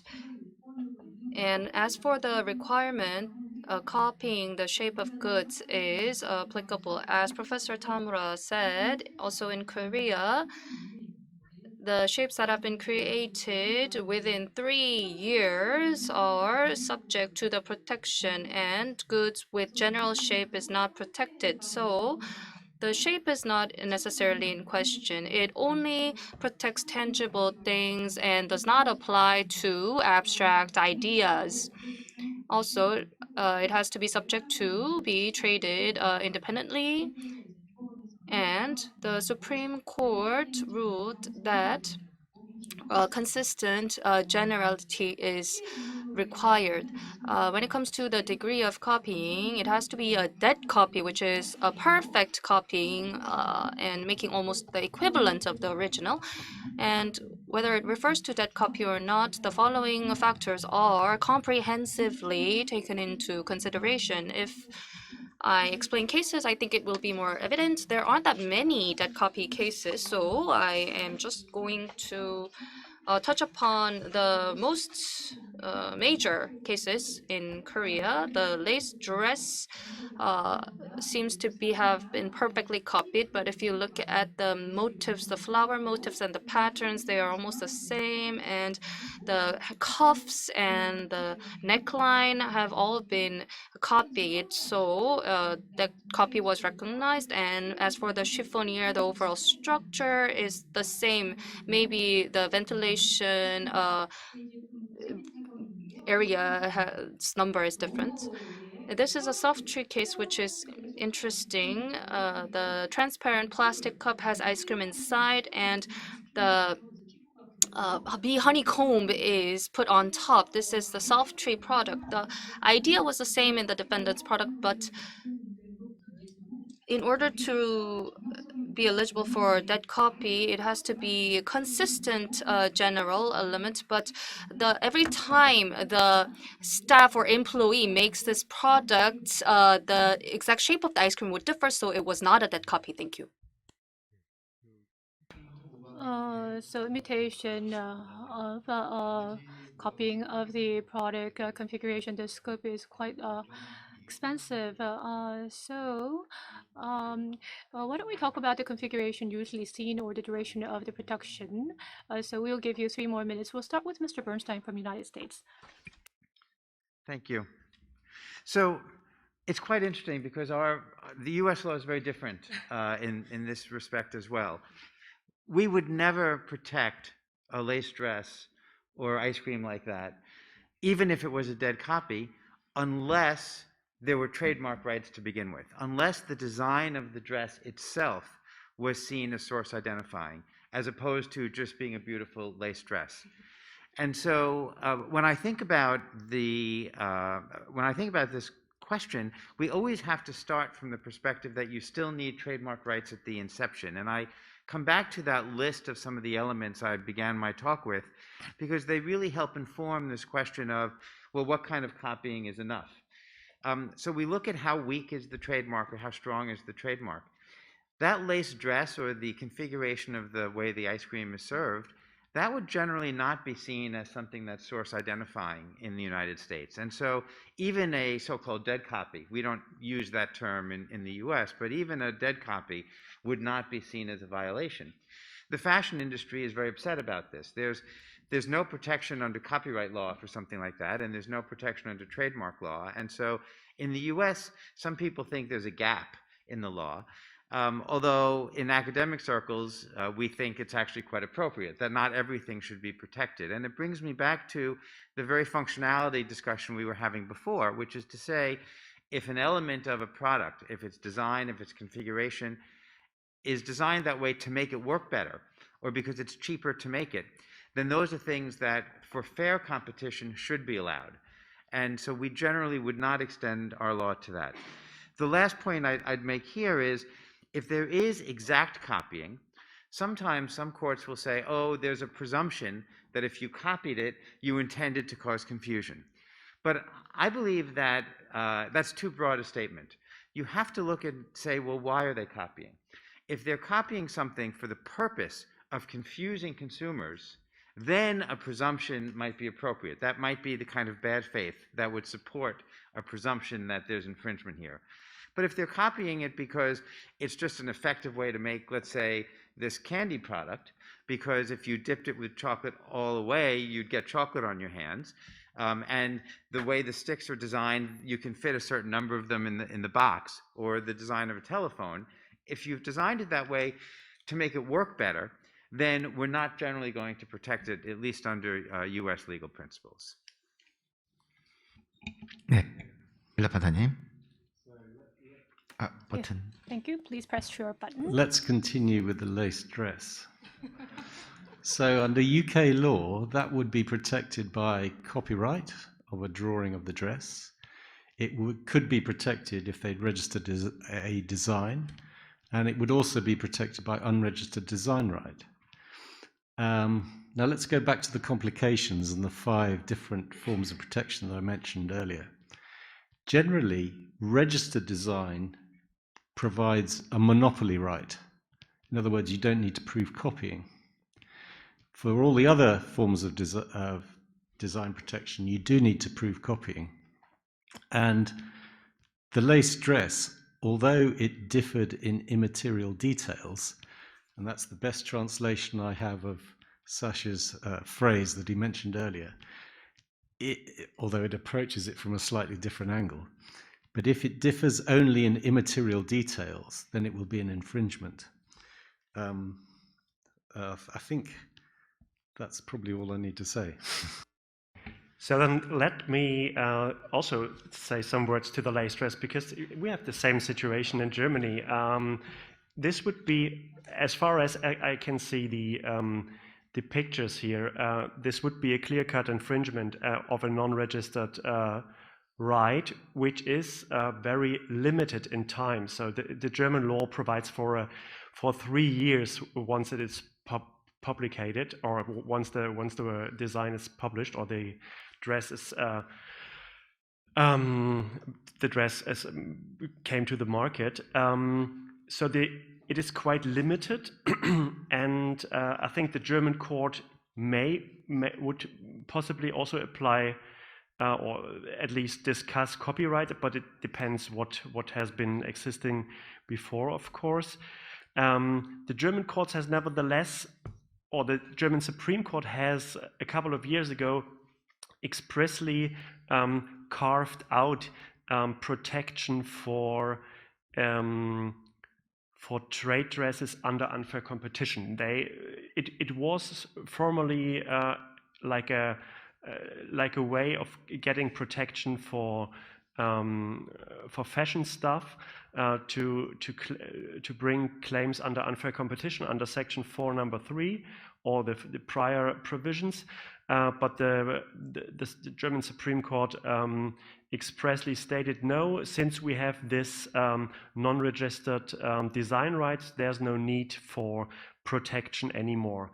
I want to mention just one aspect, which is also crucial from a German perspective, because the unfair competition, or the protection under the German Unfair Competition Act for products as such, or for the get-up of a product, is not limited in time. So as long as the consumer is aware of the, let's say, reputation, or of the has an idea about the product, and may think, or may be confused about the origin of the product, as long as this situation exists, there may be a claim. So there were cases before the German Supreme Court, or for the German higher regional courts, where products has not been on the market anymore, but as they were so famous before, they could still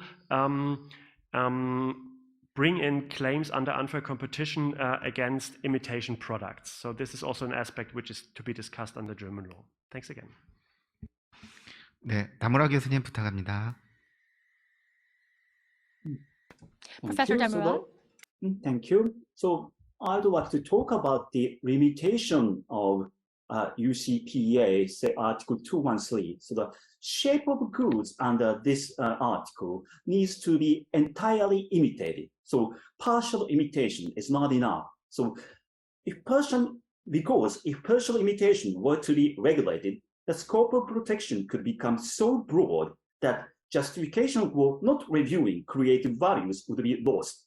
However, if the part of plaintiff's entire goods, such as mirror in the bike, can be marketable by itself, I advocate the theory that then that part itself is to be considered as an entire goods and becomes eligible for protection. And this theory was adopted by the several court decisions, including this Tokyo District Court in 2005 in manhole steps. And just note, a part of goods can be protected as trade dress under UCPA Article 211 if it is well known. And second limitations of UCPA Article 213 I would like to talk about is that shape of goods needs to be concretized enough to be marketable. So abstract ideas or concepts of goods cannot be protected. And because, again, it's to avoid too broad protection that could not be justified without reviewing the creative values. Okay, thank you very much. 네, 이지영 부장님.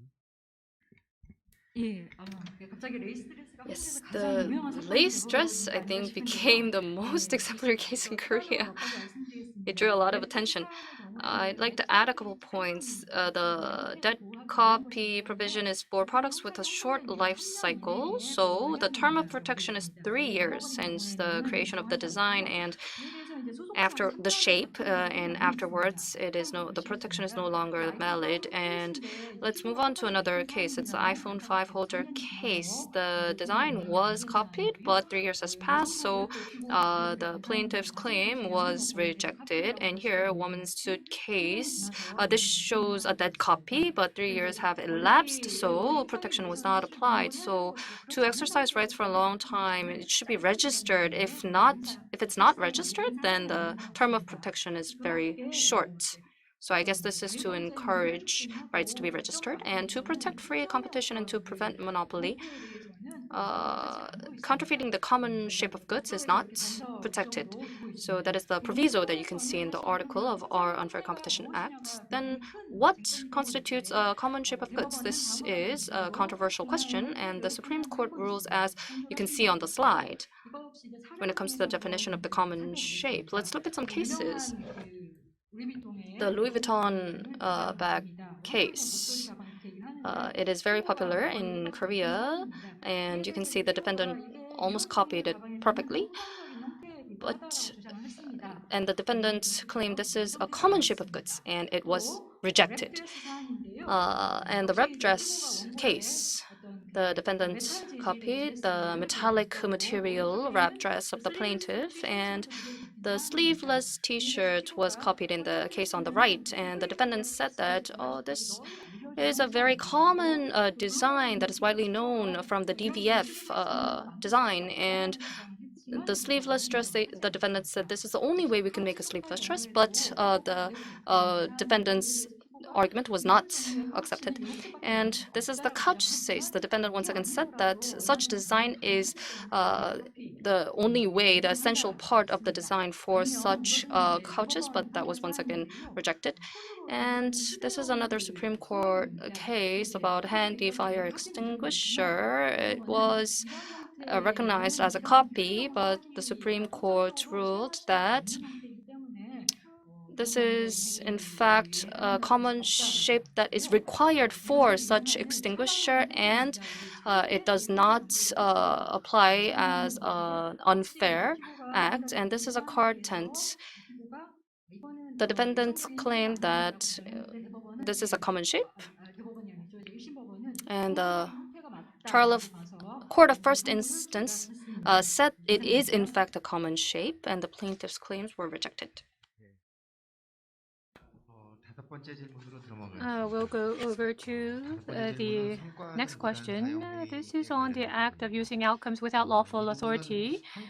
So in the case of Korea, we do have a separate regulation on this. In the case of other countries, I do believe there are countries without any corresponding regulation on this point.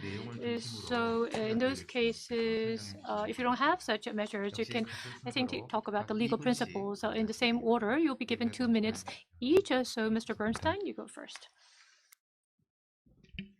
Thank you. So hearing you talk about the dead copy, I think that highlights why we don't have the same protection, and we also don't have this protection of using outcomes without lawful authority.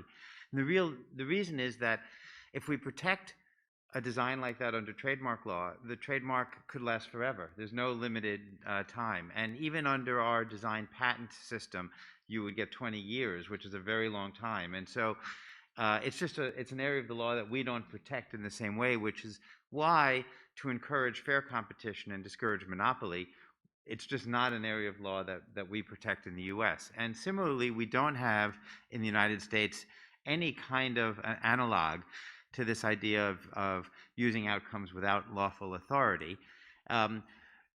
And there was one Supreme Court case that had struck me as on point. It was a copyright case involving someone who had a directory, and someone else just copied that whole directory. And the claim of the plaintiff was, I went to so much effort to put this directory together, but it was just a compilation of facts.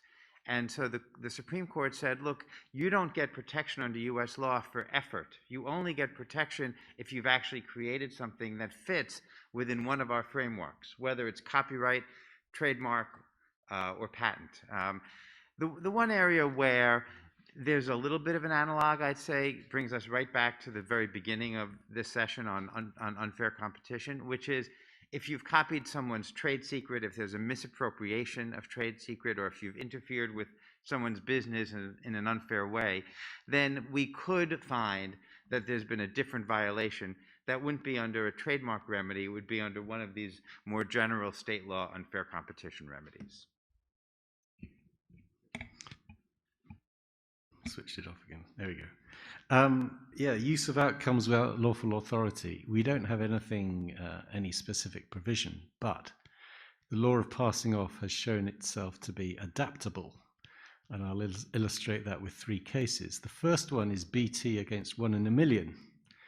You may recognize this case because it was all about merely registering a domain name.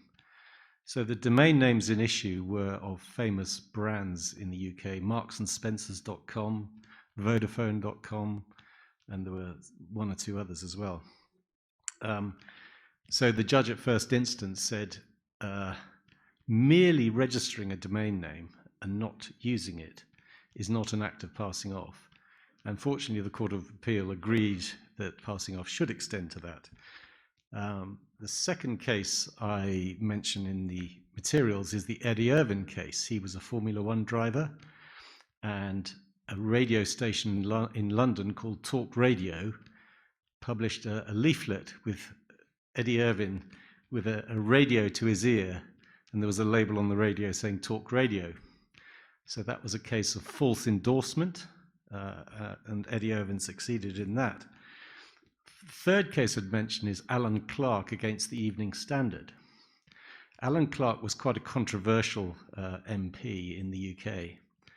And what the Evening Standard did was they started publishing a column called Alan Clark's Secret Diary by Peter Bradshaw, who's the guy who wrote it. And, the idea of a secret diary being published in a daily newspaper, you'd think they'd get the joke. And it was a very funny diary. Unfortunately, the judge lost his sense of humor in that case, and it was held to be passing off, and also false attribution of authorship. So I was acting for the Evening Standard, so that's one of the scars that I bear.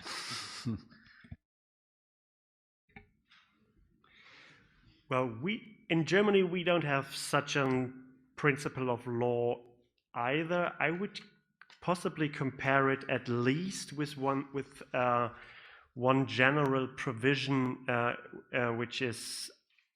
which can be found in the German Act of Unfair Competition. There's a provision in Section 3, Para 1, which works as a general clause if a commercial practice is to be held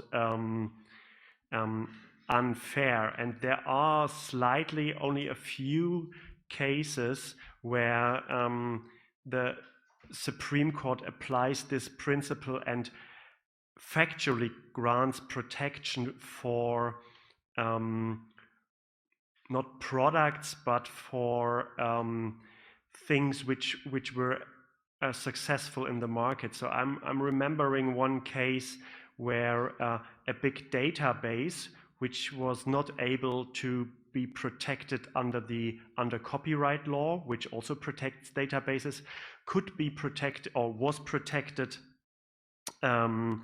against imitation under this general principle. But actually, this is one of the only cases which fits in this framework from a German perspective. 네, 다무라 교수님 부탁합니다. Professor Tamura, please. Thank you. So we Japan again, don't have the comparable regulation, and also neither do we have the general clause in the Unfair Competition Prevention Act.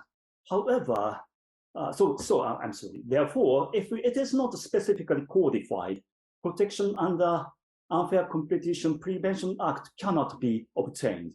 However, there is a slight, if I may say so, a possibility resorting to remedy of torts of General Civil Code Article 719. And the Civil Code in Japan, Article 719 says, a person that has intentionally or negligently infringed the rights of or legally protected interests of another person is liable to compensate for damages resulting in consequence, and remedies damages only, no injunctions at all. And here, a few cases acknowledged damages under this Civil Code Article 709 against exploiting results of others' endeavors. So the Tokyo High Court in 1991 in the wood grain pattern decorative paper case ruled that photocopying competitors' blah blah blah paper and selling it cheaply was liable under Civil Code Article 709 before the introduction of regulation against the dead copy of Unfair Competition Prevention Act Article 213. And Tokyo District Court in 2001 in the Super Frontman case, in that case, a comprehensive database of automobile parts that is not eligible for copyright protection was protected against substantial copy under Civil Code Article 709. But however, here comes the Supreme Court decision in 2011 in the Super News case. And this court decision denied Civil Code 709 remedy for a work of a North Korean legal person, which was considered uncopyrighted due to the court's interpretation of Berne Treaty. And it says an act of exploiting a work that does not constitute a copyrighted work under Copyright Act, it's not to be considered as illegal torts unless there are exceptional circumstances that will infringe other interests than that of the exploitation of a copyrighted work. Therefore, if specific IP legislation regulates requirements and scopes of protection, the court's intervention under Civil Act or Civil Code Article 719 should be restrained, because such intervention by courts would definitely compromise the purpose of the legislation.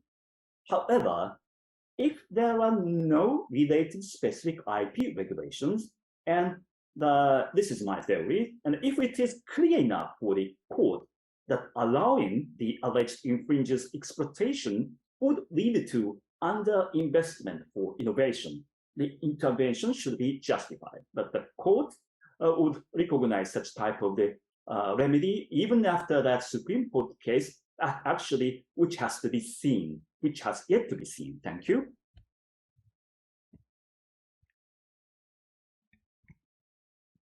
예, 데드카피의 경우에는 아까 말씀드린 것처럼 요건이 엄격하기 때문에 In the case of dead copy, the requirements are very strict. But, however, acts that infringe upon the economic interest of others by unauthorized use of the outcome produced through substantial investment and effort of the other person in Korea in the past deemed such acts as a general tort under the Civil Code, but through the revision in 2013 of the Act on Prevention of Unfair Competition, it is regulated as a type of unfair competition. This is how the unauthorized use of others' outcome is seen as unfair competition. And so you see the actual provision here. However, paragraph 1 is being strictly applied as a supplemental provision, as can be seen in the Supreme Court decision. And so only when other provisions do not apply can you apply this paragraph 1 according to Supreme Court decisions. The requirements are as follows. The key is unauthorized use of the outcome of others. Here, outcome is of utmost importance. So these outcome includes both intangible and tangible assets, but it must not belong to the public domain. It has to be strictly applied, and so that is why such regulation is in place. There are many different cases. Most of the unfair competition acts so there are some outcome-related cases that were recognized by the Court of Korea. So this was a case where a golf zone was involved. The plaintiffs had this golf range, and the same image was misappropriated by the defendant, and this was used as a screen image of the defendant's business, and then so the overall image does indeed constitute an outcome according to court. And another case involves the Birkin bag of Hermes. So the very same shaped cartoon is used, but it's not exactly identical, so it's not a dead copy. However, the efforts made by Hermes and their investment has led to this outcome, and this outcome was deemed to have been misappropriated as well. And likewise, the limoire luggage bag. And the defendant used this very shape to create a cell phone case. It's not identical imitation. However, this also constitutes unauthorized use in it, so it was deemed as an uncompetitive act. And here, the sign and the interior decoration was very similar to the original store. So this atmosphere, the getup of the store was recognized as outcome. In this case, this is a very famous barbecue rib restaurant. And you can see that the signboards are almost the same as the original. And this is the fry pan on which you would, the grill which you would use to cook the ribs. And then these are side dishes, and they were imitated as it was in the original. And so this was also seen as an outcome that was misappropriated. Recently, a very interesting case came out without the permission from the agency of BTS. The defendants used the photos of BTS members, and they created a photo collection. They sold it, and so the Supreme Court ruled that the effort and the investment was what enabled this outcome to be produced, and that this outcome was deemed to have been the subject of unauthorized use. And there was a restaurant, and the menu composition of this Mexican restaurant was very similar, but there was a court ruling that said, this is a common usage of the menus, and you can really regard it as unauthorized use. And in this case, this was a pumping case, and the defendant used the pumping instrument of the plaintiff, and even the marketing methods were claimed to have been used. But the court ruled that this pumping method was commonly well known, and you can't really deem this as an outcome. That is all. Now we will move on to section 6, which is about publicity and remedies. For this question, let's start with Korea. There is no regulation in Korea, and it is not really recognized, but it is widely recognized abroad, and it is a hot topic for discussion as far as I know. So let's start with Professor Bernstein on this topic. Excellent. So to talk about right of publicity, I chose another case that has a Korean connection. This involves a Samsung advertisement for a VCR machine. Now, it tells you how old this case is. That what the case says is it shows a picture of someone who looks like she's on a television show called Wheel of Fortune. There was a very famous show in America where you would guess letters and you would turn them around if you guessed them. And it says, this is going to be the longest running TV show in 2012, which was far in the future, way back in the past. And then underneath it said the VCR that you'll watch it on, and it was a Samsung VCR. Of course, VCRs are completely obsolete now, so no one watches anything on a VCR. But the woman who was actually the actress on this television show, Vanna White, sued for violation of her right of publicity, and actually, under the law of California, she lost the case under the statute, but she won the case under the common law of California. And this gets back to a point that James made before, which is a lot of our law in this area is very much judge-made. And the idea that there'd be a common law under the state of right of publicity is something that is a bit controversial in the United States, because it is quite a new right compared to the ancient trademark rights that go back to the 1500s or 1600s in the United Kingdom.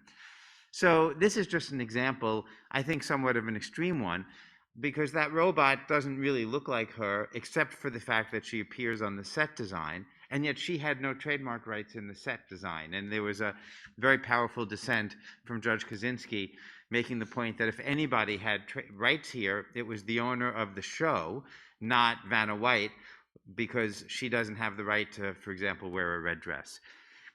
There's so little time to talk about remedies, so I just put in the materials some slides that will reference the types of remedies that are available under US law for trademark infringement. It's very broad. Courts have a lot of discretion. Of course, you can get injunctive relief. Our Supreme Court has set forth these 4 standards that are important if you're going to consider injunctive relief. You can have items seized and destroyed. Trademark registrations can be canceled if they were inappropriately issued. And of course, there are monetary damages available as well. So you can get compensated for the harm to you. In appropriate cases, you might actually be able to force the defendant to disgorge the defendant's profits. For counterfeiting, we have treble damages to create sort of a disincentive on counterfeiting. We have some other opportunities for damages as well, but I'll refer you to the materials in the book for more detail on those remedies. Like David, I'll be brief due to the lack of time. In the UK, most IP cases are decided in 2 phases. So we decide liability first, and then if the claimant wins on liability, then damages are done separately. What that means is that once a defendant has lost on liability, they tend to lose the will to fight. And so there are very few damages decisions in the UK, because after a defendant has lost on liability, they usually settle. However, I will mention one example, which again derives from the Eddie Irvine case. Now, at first instance, Mr. Justice Laddie awarded Eddie Irvine £2,000 in damages. And there was evidence in that case about the sort of fees that a Formula One driver could command in order to sponsor a product or endorse a product. And Eddie Irvine took this case to the Court of Appeal, and there's an infamous submission that was made on the basis of this evidence that Mr. Irvine wouldn't get out of bed for less than £50,000. So the Court of Appeal didn't award him £50,000, they awarded him £25,000. Rights of publicity. There is a right to have a successful judgment published. It depends on the circumstances. So for example, in the Samsung and Apple litigation, because Apple had advertised their infringement claims so much against Samsung, when the case was lost by Apple in the Court of Appeal, the Court of Appeal ordered Apple to make reference to the fact that the claim had been brought and they'd lost it. So it depends on what the publicity before the case is tried has been, and whether there is a need to publicize the result. The situation in respect of remedies are pretty much the same in Germany as in the UK, because we formally rely on the same directive, namely the enforcement directive, which sets the remedies in respect of damages, claim on information, the publication of the decision, etc. So the enforcement directive is applicable to all IP rights, and for unfair competition, the German legislator has put in at least damages for at least claims for injunctive relief, damages, as well as information into the German Act on Unfair Competition. Actually, we also have the same situation, or the same situation in Germany when it comes to damages. Most of the IP cases, not only unfair competition, but also the strict IP cases, are decided mainly in preliminary injunction proceedings. So the German courts are quite quick. It's not an issue actually to get an if you have a EU trademark or an EU design, you can get quite quick an EU-wide injunction within, let's say, 1 or 2 weeks from the court, which then puts the other party pretty much under pressure and intenses, let's say this, let me put it like this, intenses the negotiation efforts of the parties very much. Coming to the right of publicity, also this is regulated in Germany by the so-called Art Copyright Act. This is a very old act from, I think, from the 20s already, and the German legislator just put this in place again after the Second World War, and it has it established a right for the likeness of a person or of its picture, and the right of publicity is also protected under German constitutional law, and the German courts combine these rights resulting from the constitutional law with German tort law to form claims against usage of your likeness or of your picture, let's say in advertisings, or I think this case which David referred to would have been done also under German publicity right. 네, 다무라 교수님, 오네가이시마스. Professor Damura, you're on the floor. Thank you.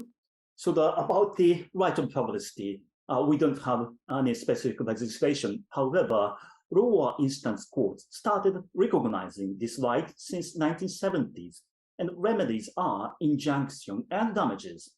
And Supreme Court in 2012 in the Pink Lady case acknowledged rights of publicity as a kind of Persönlichkeitsrecht. I'm very sorry to that I cannot pronounce it German correctly. And requirements about the requirements and case law.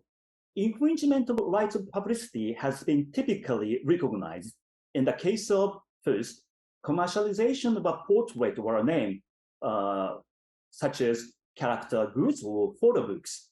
And second, exploitation of a portrait or a name as identification of goods or services. Third, exploitation of a portrait or a name for advertisement.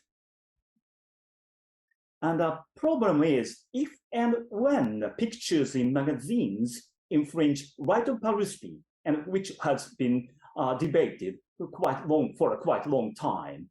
And the Supreme Court in the Pink Lady case denied the protection in black and white photos in an article of a magazine, but however, recently, several cases in lower instances recognized infringements of this right of publicity when pictures of someone's portrait were used in the magazines with no or very short of additional sentences. Thank you.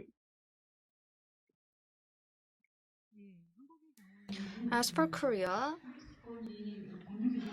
there is no legal regulation that protects publicity rights. Sometimes it was recognized on the court of first trial, but in fact, portrait of subjects are protected as a moral right, and compensations were paid. This is a well-known case in Korea. This is a picture of a very famous child actor in Korea. and the defendant used his picture to advertise his acting school to mislead people to think that this actor was trained at their academy, and the parents sued the defendant and claimed damages. But the court did not recognize the publicity right. However, did rule that compensation should be made for the violation of name and portrait right. And going back to the BTS case, this was recognized as exploitation of outcome under the Unfair Competition Protection Act of Korea.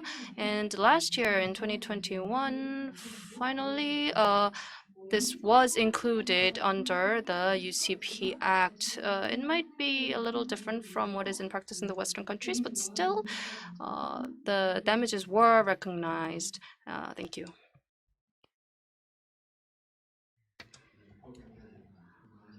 Thank you for all of your rich answers about the precedents.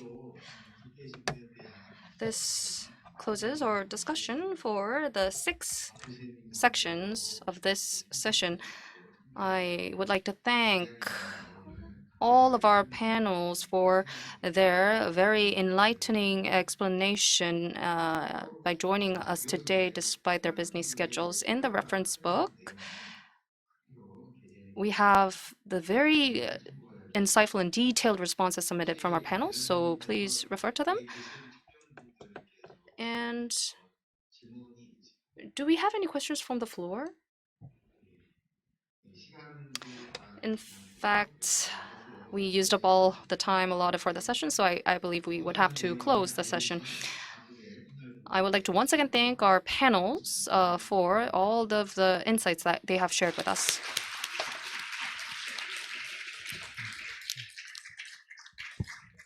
Thank you, everyone. This ends the session 2. Let's give a big round of applause to the moderator and speaker of this session. Panelists will take a photo on the stage.